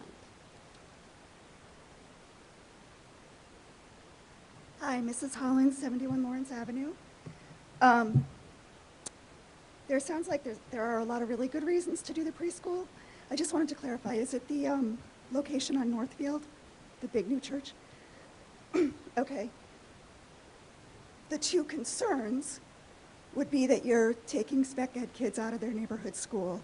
I haven't completely read the policy, I've just skimmed it, but I think the policy is that they're supposed to be in the neighborhood school, and in general, they're supposed to be in the least restrictive environment. So that's something to think about. You may get some pushback from some people who don't want their kids. And while there's only 4 families affected this year, that could always change. The other concern I would have is how separate from the church is the building. There are people who are not Christian who will not enter a church. So that's just something to keep in mind. And the other thing was, if it's removing 3 LLD classes from Gregory, I don't understand how it's going to get the fifth graders back in because there's 4 fifth grade classrooms in the trailers, I believe. So I'm not sure how that's going to work. And also, are we looking at doing it for this September? Because if so, that's going to be, it seems like it would be a lot of overtime to amend all those IEPs. So how does that work, both with staffing in the summer and with the budget? This is a stupid picky point, but since I'm up here, as we're looking at the strategic plan and getting our kids healthier, can we look at the snacks that are sold in the cafeteria? My kid comes home with Pringles, Pop-Tarts, and I think that I'm limiting how much money is in his snack account, but somehow he's still getting them. But he can't have a cupcake in the classroom on his birthday.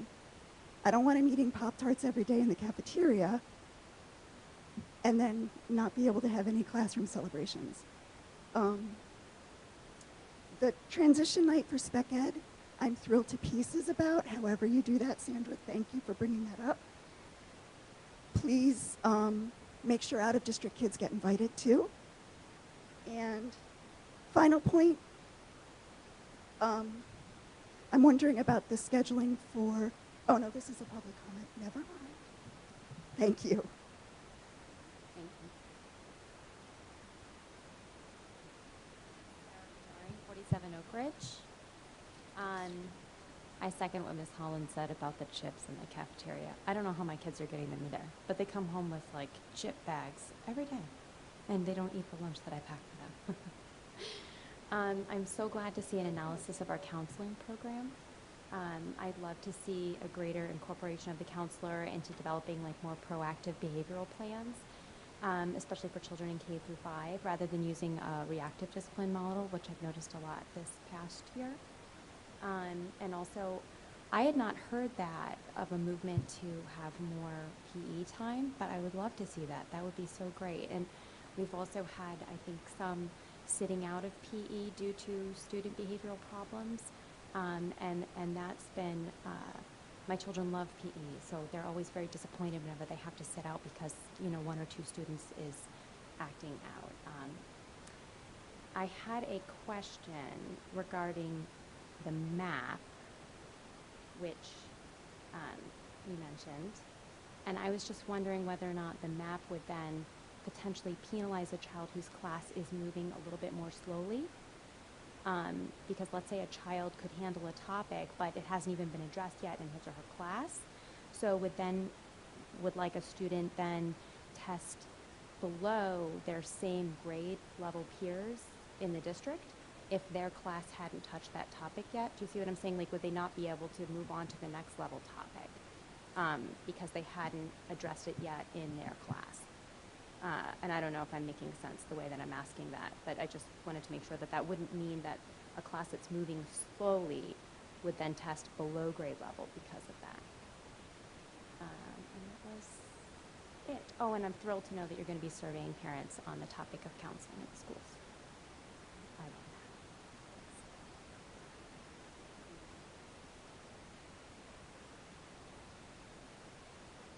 that. Good evening.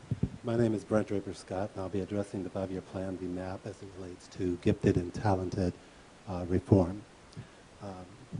First, let me say last week that the last time you had the meeting on June 12th, I went back and looked at the video, and the way this thing is stationed, it made me look fat. So that was particularly disturbing since I'd actually lost 4 pounds. But anyway, as you know, I stated before that I served on the Gifted and Talented Reform Committee. And unfortunately, I have to disagree with a lot of the prescriptions that Mr. Rutsky and Mr. Mendez have presented.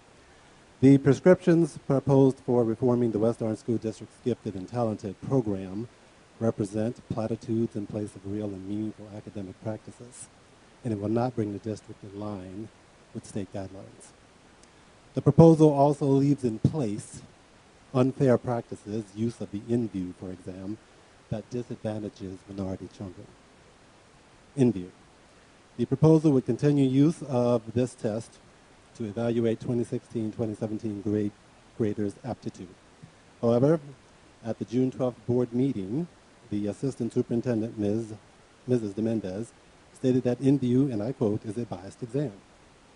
And while it is acknowledged that the city of New York is temporarily blocking other school districts from using the Niglieri aptitude test for second graders, there are other IQ tests. But it must be noted that the New Jersey state requirements for establishing G&T programs does not require an aptitude test at all. And I'll quote, New Jersey does not have a state-level criteria as a mandated test or assessments, grade point averages, or IQs. Specific tests are not required to be used to identify gifted and talented students. The West Orange HAP G&T program has been pointed out by board member Mark Robertson, has been the subject of claims of racism and discrimination by parents, including recently. Continued use of an admittedly biased and non-required exam only serves to perpetuate a discriminatory system that keeps minority students out. Hidden bias. New research from Yale confirms hidden bias in educators is prevalent and detrimental to minority and female students. Superintendent Rutsky has stated that training in hidden bias will be available and are required. However, he has yet to mention either a time frame or offer a specific training agent. This is all the more concerning in view of Mr. Rutsky's unilateral decision to place Mrs. Rebecca Giacopelli, a HAP teacher, along with 2 others in charge of developing a new gifted and talented curriculum. Originally, the G&T Reform Committee was set to address curriculum development, a fact that I reminded Ms. Mendez of weeks prior. Mr. Scott? Yes. You're running out of time. If you want to just wrap up your I'll sentence. wrap up, certainly. I just want to go on to one last thing, the transfer of gifted and talented students into the program. I looked at the proposal, and it reads, a family of a student new to the district may request a nomination to be completed for the Gifted and Talented program by asking the student's current previous classroom teachers to... You may as well write with all deliberate speed. This is ridiculous. A committee doesn't have to decide if a student's in the 2nd or 4th or 12th grade if the district that he came from says he's in the 2nd or 3rd or 4th or 12th grade. You don't need a committee to tell you that a student is gifted and talented if the school that he is already coming from is telling you this. Thank you, Mr. Scott. Thank you, and I encourage this board to send this so-called reform back for further development and make it inclusive of the diversity that reflects the community of West Orange, because this is not inclusive. Thank you. Thank you.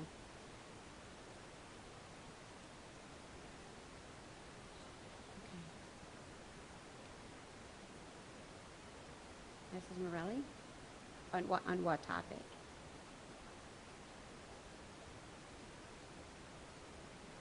Sure. It's almost midnight.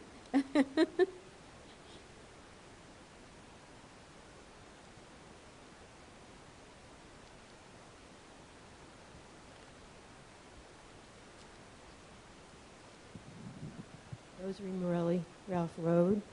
Good evening. Good morning. I'm going to turn into a pumpkin. Several months ago, I came here to ask for help for our township's senior citizens. Tonight, I'm here to thank you for your immediate and more than anticipated response and your help. I extend my many thanks to high school principal Mr. Moore, Dean of the Mountaineer Mentors, Mr. I think it's Zacella? Zacella? I'm Italian, I can't pronounce the name. Yoga instructor, Ms. DiCarlo, student co-coordinators, these kids are awesome. Madeline Norduzzi and Megan White and Susan Scarp, who handle the logistics and communications, and to all the mentors who helped our senior citizens with their technical devices. At the first program on May 22nd, there were 15 seniors in attendance. At the second, the number grew to 35. This room was packed to the gills. The reason for the larger turnout was the result of the rave reviews the seniors who attended the first program passed on to their peers. There is no better PR than senior citizens with a message to send. The message that came through to me while I circulated around the room and picked up bits of conversation was that I was at a big love fest. The room was filled with love. It was awesome and it was moving. As I stated here previously, the intergenerational involvement is so critical to the health and well-being of our aging generation. As a mother of two and a grandmother of 3 college students, I feel very well qualified to make judgment of the character and behavior of teenagers. Our students are exceptional. Their compassion, caring, dedication, and most of all, patience was heartwarming. We have students who obviously are good, have good parenting, excellent teachers, and an administration who are all involved in their character building. Once again, on behalf of my fellow seniors, thank you so very much. We truly appreciate your caring and your help. Just a caveat, though. We're coming back for more help. You're not off the hook yet. In fact, Mr. Zakel, I was infected with his enthusiasm. I could just hug him. He's such a cutie, really. He told the Livingston Director of Senior Services, who came to speak to us about it, that we, West Orange, will be better than Montclair and Livingston. He meant it. I believe it. We want to now be or have other towns emulate us. We don't want to look at other towns and be like them. We want them to be like us. So I thank you again. My fellow seniors, thank you. And we had a great time, and it's going to get better as we go along. It's wonderful. Thank you so much.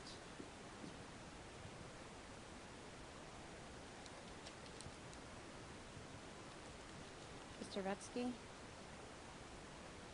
would you like to address the questions on pretty much everything? Sure. The chips? Yeah, you know, one of the things that you can do, let me see, where's Ms. Holland? Yeah, and Ms. Dory. So one of the things you can do is block your child from buying something. Because when it goes to ring up, it says, you know, whatever it says, that they're not allowed to buy it. And it kind of gives a heads up to the person checking out, and they say, sorry, you're not allowed to have this. You can do that. And I certainly would encourage you to reach out to the food service because they can help you with that. But I hear your bigger message of what we're looking at. I'll talk to the gentleman who was here earlier, Josh Krause. He's the director of the food service. He's very accommodating when trying to help. The other side of what we have is there are parents and kids who do like those things and want their kids to have those things. So we got to strike that balance somewhere. Okay? Certainly, the out-of-district students would be invited to anything that we're doing as far as the college night.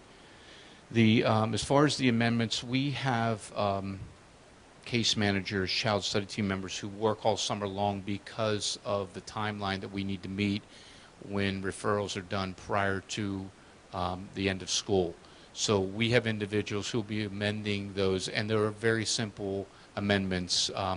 And some facets, many of the parents have already been spoken to informally, which would not even require a meeting. They would waive it and just have the amendment done.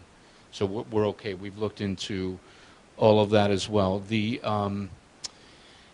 question about the 3 LLD classes, there's 4 fifth grades, so the idea would be that there's one class in there that Ms. Thompson would maneuver so that all 4 classes could come back into the building. So she's been working on that since we started to have this conversation. And yes, we're very familiar with the issue of separation of church and state. And as far as your question about the separation of the building and the church, this is a completely separate floor with its own entrance for the school, completely secured where nobody else would have access to it. All the other functionings that would happen are just the individuals who are working there. There's about 6 of them. They are up on the 3rd floor, so there would be no other action happening during the day while the students are learning. All right. As far as the analysis, as far as the analysis of the counseling behavior plans, it's one of the things we talked about where we need to evaluate next year. How are we utilizing our professional staff, and are they doing things that maybe somebody else could do so they then could really focus on what the bigger needs are? And one of them would be, let's be proactive instead of reactive. So that's something we're going to work on next year and really look at. PE time, again, it's very challenging when you pull away from something to give to something else. It really is challenging to do that. I can tell you that we're meeting the need for the PE time. It's a required 150 minutes per week, and we are meeting that throughout the district. We'll have Mr. Mendez come up and talk a minute. I know she's been talking about the map, so I will let her address that. And the survey of the counseling, yes, that'll be coming as well. Mr. Scott, I know you disagree with some things as far as the G&T proposal, as far as the InView and the Neglieri. I can tell you that I have an email from the company saying that the Neglieri is not temporary. There is an embargo. There will continue to be an embargo. And I can promise you, and I think you may have remembered this from your early time on the committee, that we absolutely want to use the Neglieri K through 5. When we found this out, we were just very disappointed. As soon as that embargo comes up, obviously that's going to be something that we recommend to the board immediately so we can utilize it with K2. And it doesn't mean that we're going to stick with something that we're saying we're recommending today moving forward. The idea is we're always looking to make things better. We're always looking to analyze, is there something better that will make this program better? And obviously, if you'd like to reach out to me tomorrow with your suggestions about other aptitude tests, I know you said that we don't need to have an aptitude test. That's why we have committees. We get input from other individuals, and they felt differently. But as far as the training, we're 90% done with what I was talking about at the last meeting. We've identified a couple individuals who are nationally recognized for the good work they've done in districts very similar to West Orange. And so once we can kind of pull that together, get the dates squared away, get the funding squared away, then we'll be able to announce who it is and announce the dates that that's going to happen. And then the last comment, Mr. Scott, would be the issue, I know you've brought it up several times, about a new student come to the district that's already in a program, that they should just be able to go right into the program. And we're not saying that that would not be considered. We're just saying that's something we would consider along with some other things. We know that there's, if you just take New Jersey themselves, with over 500 districts, the southern part of New Jersey is very different than the northern part of New Jersey, and so on. There's a lot of differences within New Jersey. So what one district sets as criteria is very different than what another set district. But the idea is if they're in a program, that will have consideration towards the child getting into the program as well. And Ms. Morelli, we spoke. I spoke to did Ms. Morelli leave? Yes. So we're happy to help the seniors. I heard a lot of comments. Did a really, really nice job helping. So we're happy, and we're looking forward to doing that again. Mr. Mendez, would you like to respond to the map question? Okay. Mrs. Lapp. Ms. Holland, I just wanted to comment on the special education college fair. As a parent of a former classified student who went to college, I think honestly the best resource would be talking to other parents, because what I found when I went through that process, recruiters are salesmen, and they promise you the stars and the moon and the sun and everything else, and then you get to the college and you're paying a premium for that support. What does that really mean?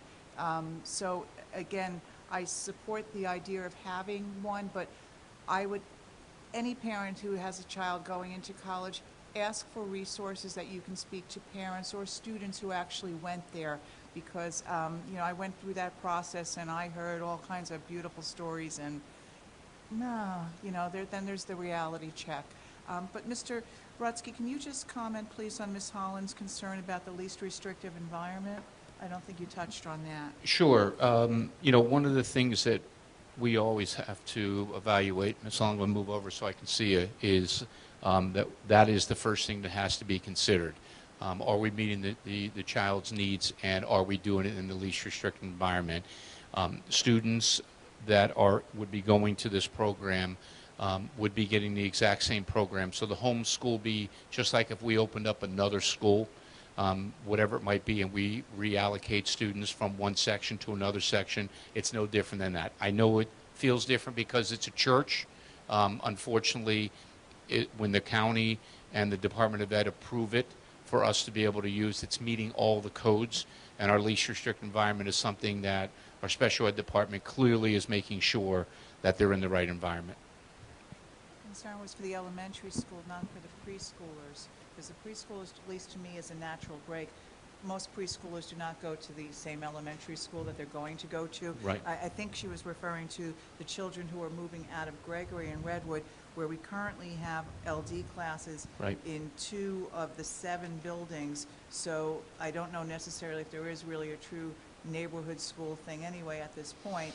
When back 25 years ago when my son was there, those children, that was one of the reasons I started PASS, I found them to be demographic wild cards, where they were moved annually with no consequence whatsoever for transition, and if any child needed stability, it was those children, and it was like, well, we have an open classroom this year, and let's go over here, and they were bouncing all over, and my future co-founder, Cynthia Bailey, and I, our heads just kind of popped off and said, whoa, what are you doing?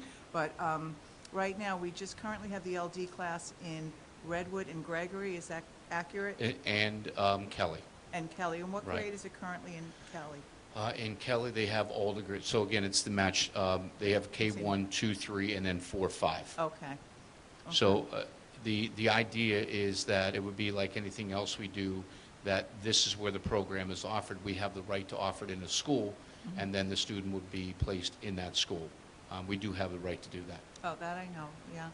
But I think, you know, there's so many pros and cons for any new program, but for me personally, as somebody who's been there and done that, I think the continuity and the stability to have a child in the same school, K through 5, really kind of outweighs, at least in my personal opinion, you know, crossing the street and going to the neighborhood school for 2 years and then popping over here. It's just, it was a crazy scene. So I support the idea of having K through 5, just like any other child. They need that. They, you know, it's just, to me, it's a good thing, but transitions were very hard. Very hard. Extremely hard. I'm sorry? I'm sorry, I didn't hear you.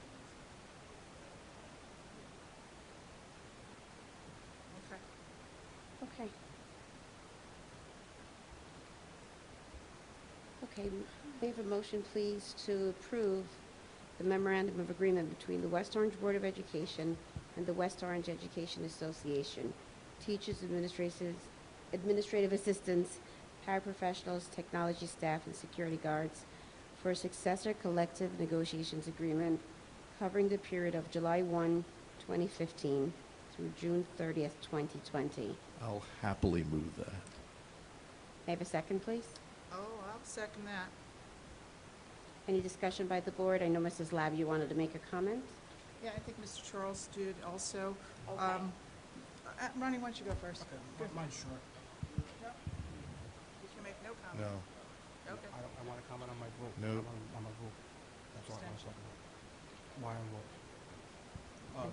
This is just to clarify some of the issues about me being on the committee or not. In the beginning of the negotiation process, I was appointed by my colleagues to be part of the negotiation committee, which in the very initial talks I participated in.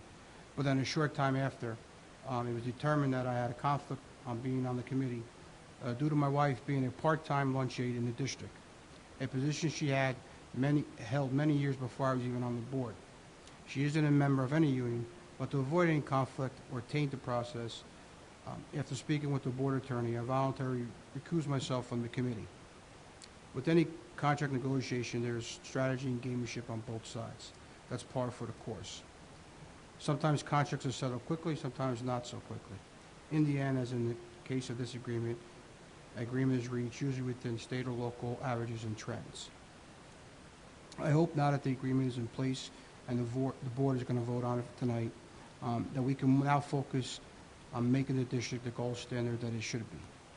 Unfortunately, as I mentioned earlier, I cannot participate in any of the negotiations or vote on the contract. So I will be voting tonight to abstain from the vote.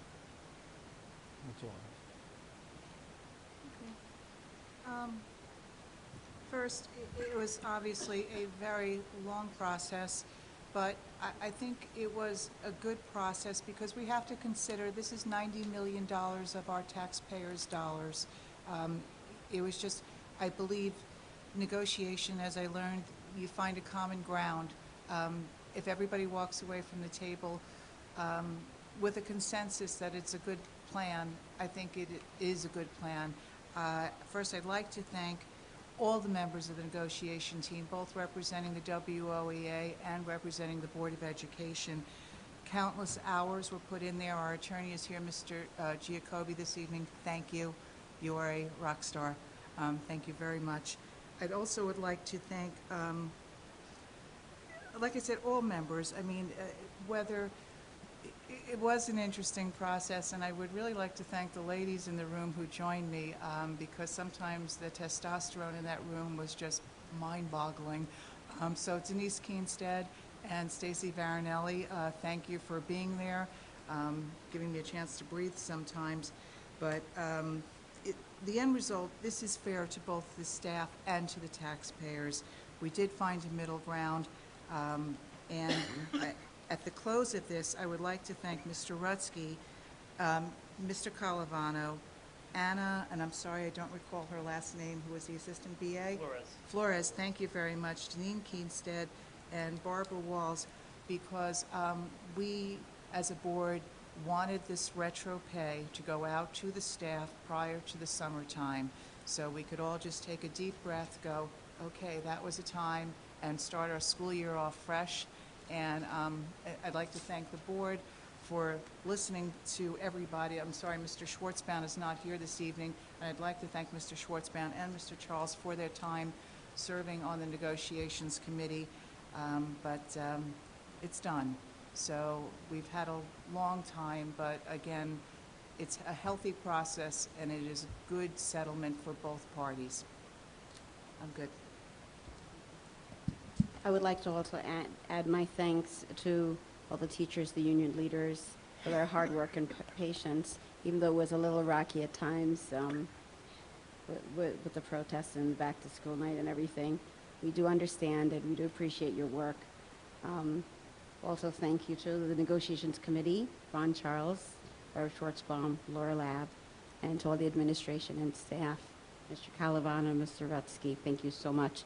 And also thank you to our negotiator, our attorney, Matt Giacobbe, who's here tonight. Thank you. Okay. Roll call, Mr. Calavano? Mr. Charles? Mrs. Ladd? Yes. Mr. Robertson? Yes. President Mordecai? Yes. It passes.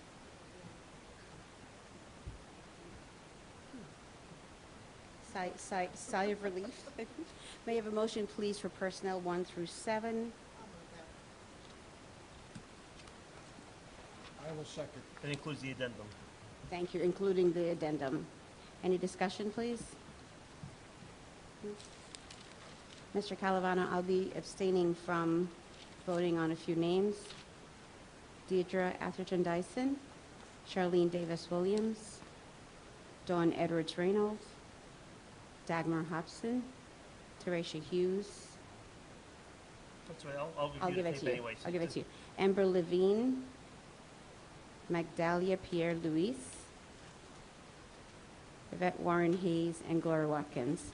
I'm abstaining because those people donated to my campaign at some point in the past, and I don't want there to be a conflict of any sort.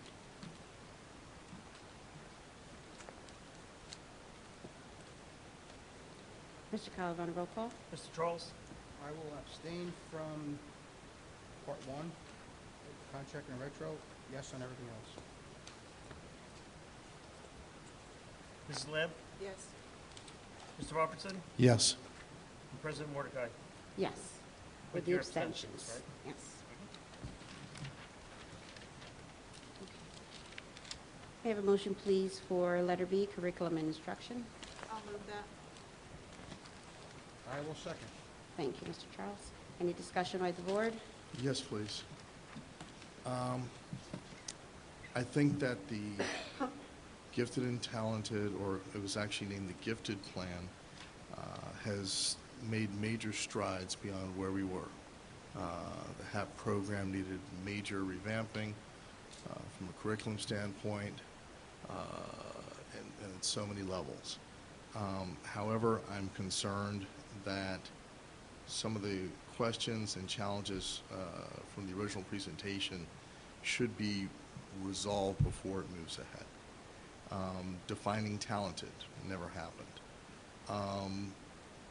We did talk about diversity and anti-bias, but there's really no, given the past issues in the program, but there was no resolution as to how that would be affected. And in terms of curriculum development, I was concerned that while the committee was a broad committee that included supervisors, principals, now that we're branching out from language arts, and HAP had some deficiencies even in addressing language arts, we're branching out into STEM, I would have liked to have seen, head of engineering, head of science, others involved in the curriculum development. And then last, given the issues around the INVU and understanding that we can't do anything around Neglieri for K through 2, I believe it is.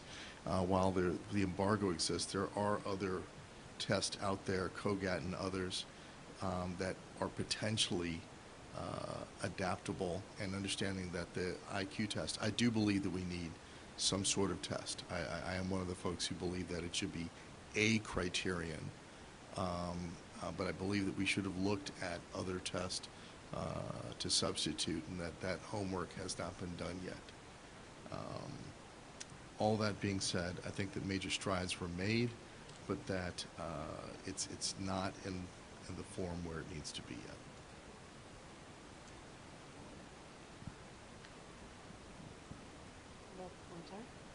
Do you want us to address some of these things or no? Mr. Mendez, come on up, please. One of the things I just want to touch on, Mark, as far as the curriculum development, the supervisors clearly, you're talking about Mr. Del Gercio and some of the others. They're clearly involved. They're the ones that are actually doing the curriculum development, so they will have the ability of their knowledge to be put into that curriculum development.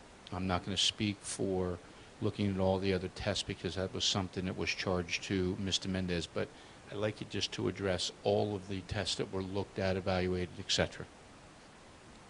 We did look at the COGATs. We looked at the OLSTAT. We looked at, I have to look at our list. I don't want to make a mistake in the naming of them. I don't have my list with me. We did look at about 5 or 6 assessments. We ended on the Neglieri, as we know. We wanted it for K-5, and we will continue to do so.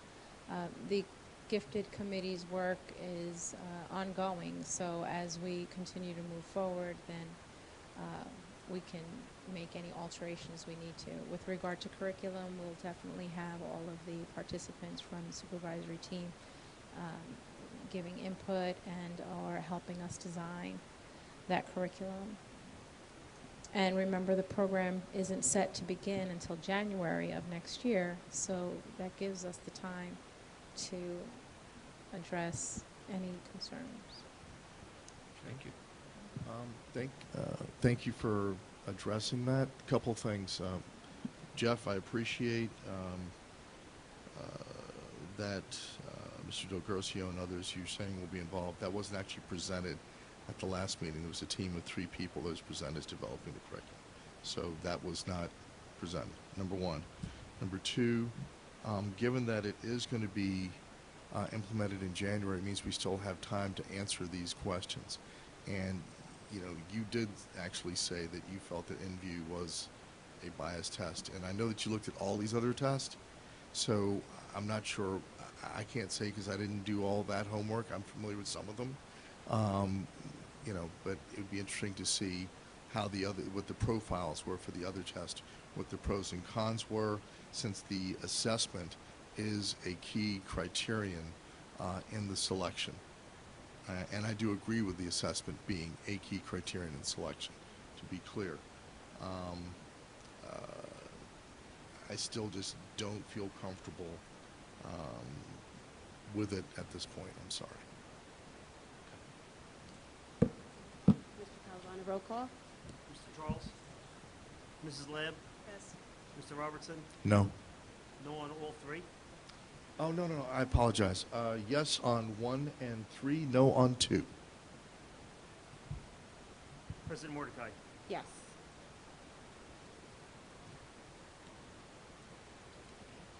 May I have a motion, please, for finance, items 1 through 8. I'll move that. I'll second. Actually, 1 through 9. 1 through 9. It's special services 1 through 8 and business office 1 through 9. Yep. And Yes. 8 as amended. As And Yes. it is amended, yeah. Yes.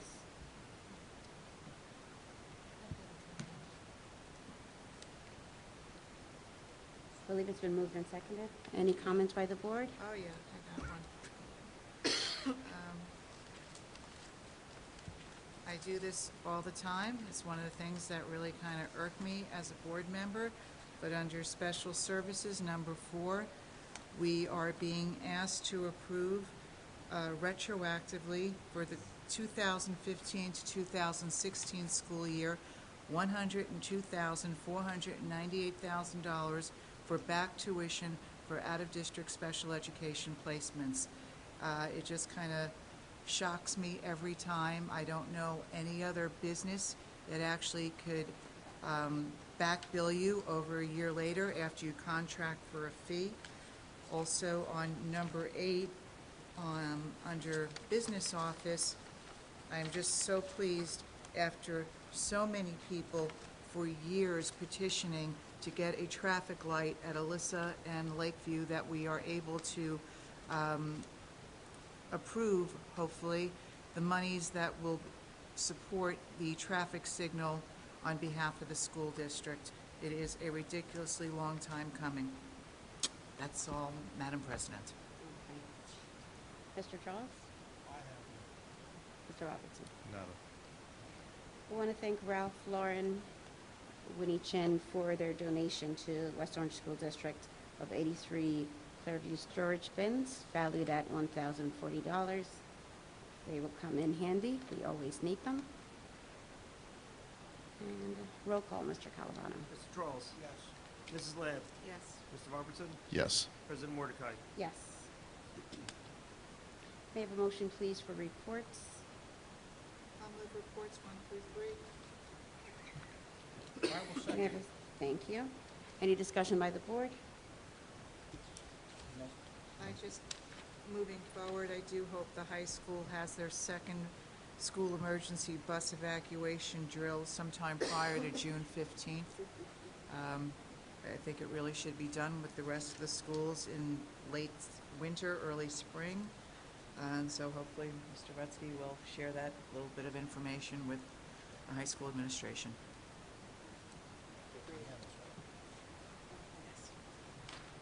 Now, as it stands today, we have our next board meeting will be held on July 17th, but roll call, Mr. Calvano. Mr. Charles? Yes. Mrs. Lab? Yes. Mr. Robertson? Yes. President Mordecai? Yes. Now it's time for report from the board president and other board members. I just have one item.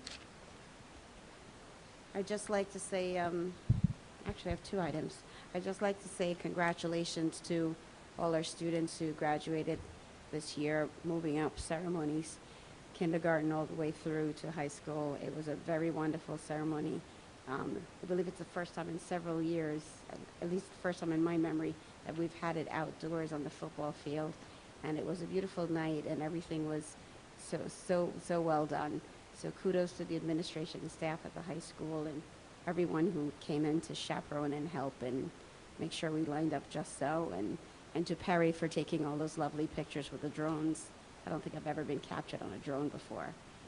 But it was a really, really good night, and I had the pleasure and honor of giving the commencement address for the first time this year, and truly touching. And the valedictorian speech and the salutatorian speeches were, I don't know, one left me in tears and the other one had me laughing. Young Derek did a 10-meter dash across the track in the midst of his speech, so that surely woke up quite a few people who had but it was a really great night, and their speeches were so good, and a testament to all that is West Orange High School, all that is great about our school district. And you can see right away everything that we approve every time we have a board meeting. It's, you know, it's the best night that we have as board members, is to go there and see 492 students graduate, and many of them going to top colleges. I think 3 of our students this year going to Cornell and 1 to Harvard, and it was a very good night. And my other comment is, I know last board meeting was quite volatile, and I didn't want to add to what was happening at the meeting. But I do think I should have added something, and I'm going to add that tonight. As board members, we volunteer our time. We sacrifice quite a bit, you know, leaving our families and whatnot.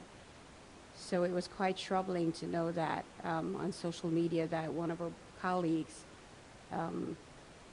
private, personal business was about her husband was posted on social media. So it's truly off limits to put anything out there about anyone's family, you know, spouse, children, any relative.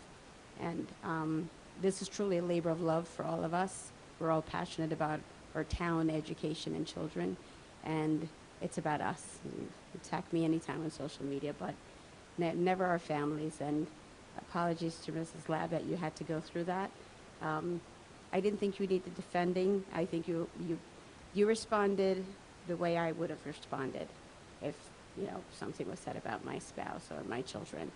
So I do apologize for not saying something last week. I truly was actually shocked that an apology wasn't given by the posters, and I believe some of the postings are still on social media, so that's quite unfortunate. Would anyone else care to? Oh, you're welcome. Would anyone else care to give a board report? Mr. Robertson? Very quickly. You know, I'm not going to go overboard about graduation. It was amazing, and all of us felt, we were all in tears. We were either laughing or in tears throughout all of it. It was deeply moving, and I'm so proud of all of our kids. And it's actually, 4 are actually going to Cornell. But I also had another joyous event that week as my daughter graduated from Mount Pleasant, and Mr. Schiavo returned. So we had Mrs. DiGiacomo and Mr. Schiavo all together, and it was really a joyful and beautiful celebration. He looks great. So we spoke for a little bit, and it was wonderful. That's it. I forgot to add one thing, one very important thing. As Mr. Robertson said, most of us were in tears, and at one point of the graduation, we celebrated 2 of our students who've passed on, Mackenzie and Nikhil, and their moms together released 2 white doves, and there was not a dry eye on that football field. And it truly is, you know, amazing that their parents were there, and it was just really touching. And the music that they played, Somewhere Over the Rainbow, everyone was crying, including quite a few of the men I considered tough guys. It was quite touching. Mrs. Lab. If we can get a guarantee that we had that beautiful day every year, I would love to just keep it at the high school. I mean, when we have it at Cody Arena, you get out and you're squished and you can't talk to anybody. But it was just so nice because the families were able to come out on the football field, just like kind of kibitz, take pictures, hang out, as opposed to squishing out at Cody Arena and trying just to move. So Mr. Rutsky, moving forward each year when you plan the graduation, if you could just make sure we have that perfect weather again that you created this year. It wasn't all about the high school staff. I know you oversaw the whole thing. And I really do appreciate, I mean, we all watched the weather like lunatics that week, just keeping our fingers crossed, because we had a plan B, but ew, it wasn't really a great plan B. It was just, what do we do? So thanks for making it a beautiful day, Mr. Rutsky, and for overseeing that, because the five of us, we were shocked. It was just really, really very nice. That's it. Mr. Charles? I have nothing to add. Okay, thank you. Okay, the next board meeting will be July 17th at this point. I know we've been discussing changing the date, but we haven't come to a decision as yet. We're looking to have our demographer come in, and he's not available on the 17th, so we're looking at other dates. It's actually July 24th. I thought we were still waiting for Earth. Okay. Okay, it may be July 24th. Okay, now it's time for petitions and hearings of the citizens. If anyone has any comments, please come to the microphone, state your name, Mrs. Holland. 31 Lawrence Avenue. I know it's late. I'll be fast. My question, when you're not supposed to go back and forth, was if there are LLD kids who are ready to be mainstreamed, would they stay at Kelly or would they go back to their home school? I didn't realize that they were only in 3 schools. One of the things I forgot to say earlier was that I believe it benefits not just the LLD kids to be in the neighborhood school, it also benefits the gen ed students.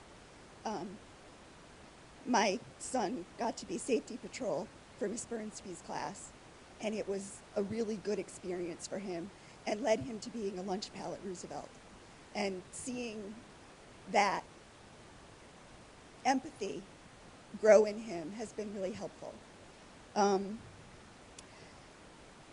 I would disagree with the parent who said we don't have to have IQ tests. I believe IQ tests are imperative, especially because not all gifted kids are good students. And frankly, some of them are a real pain in the neck. And the IQ test can be necessary to identify those kids. It does need to be a culturally competent one. I'm not educated on that, but, and Ms. Giacopelli is an amazing teacher. There have been comments criticizing her. She gets gifted kids. She's wonderful. And my final point, which was for public comment, is the meeting scheduling. It looks like we've gone from 2 meetings a month to 1. I totally get it. I would not want to be here twice a week or twice a month. But I'm wondering if that's part of the reason why the meetings are running so long. And also, we've had now a couple of meetings that were scheduled that weren't originally expected. And as our social media is so wonderful, I didn't see it posted on Facebook until today.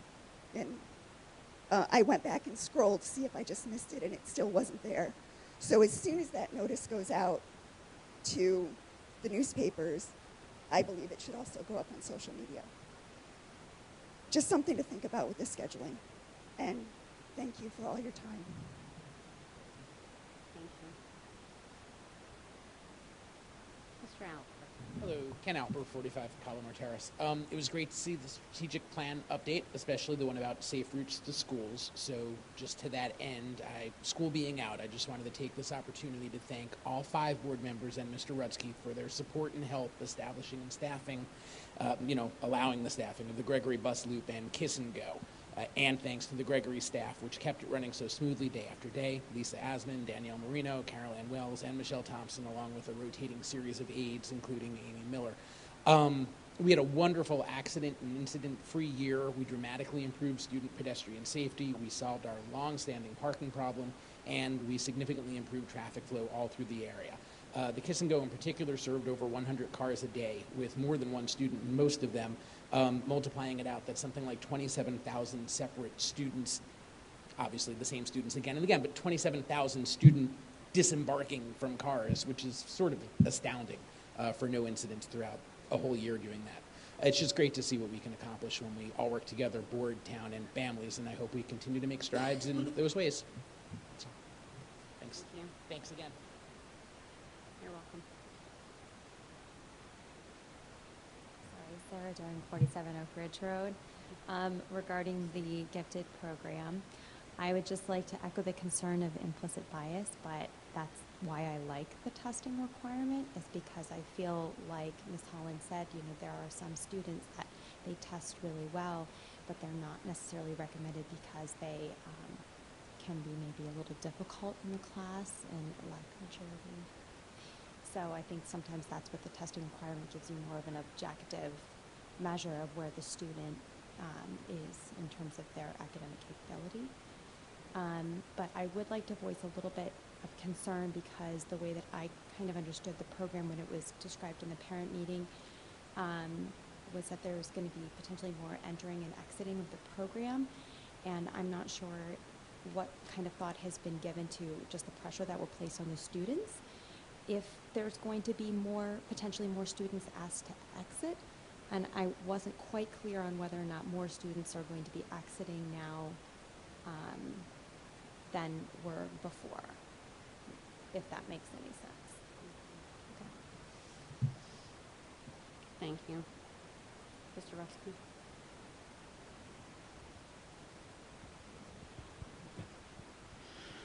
Ms. Holland, as far as the students who can be mainstream, that's the goal all the time. And if the case is a child is going from LLD and they can go back into the gen ed, if we can work it out that they need to go back to the homeschool, so be it. That would be a case-by-case decision. We'll handle that one child at a time with the family. We agree with the IQ testing. The meeting schedule on social, I'll find out this week what's going on with that to make sure it gets posted earlier when we know. As we know that the meeting is the 24th of July, we'll make sure that that's up there. Mr. Albert, you need to take a lot of credit for the good work that was done at Gregory. You were at every meeting. You were fighting because you knew all the problems. So while you're thanking all of us, a lot of thanks go to you and that really great group of parents who came and listened to the pushback, as we know there were a lot of it. And we look at the end result and how amazing it has been this year. And as far as, the staffing, those folks are great out there. And Ms. Thompson, and they're just superb, and they really move people along and make sure things are safe. And as far as the entering and exit of the program, we're not looking to exit kids. We're looking to have criteria in place in case the child is not ready to be at that level. So we're not planting the seed in the teacher about, okay, we're looking to move kids out. The idea is that we want to make sure that the students are in there who belong in there. That's the only difference. There just wasn't any exit criteria prior to, and as the committees work, they did they felt that was something that was important. Okay, thank you. Mrs. Holland, I just want to mention, we did end up having 2 meetings this month in June and several in May, residency and disciplinary and other meetings. But tonight's meeting we scheduled specifically for the teacher's contract to make sure we approved it. But we had other agenda items that we wanted to include, including the presentations that you saw tonight and the children that we wanted to acknowledge, students. Thank you. Does anyone else have any comments from us? Okay. Okay. Motion to adjourn? I'll second. You're a little too anxious. Good night. Have a good night, everyone. Get home safe.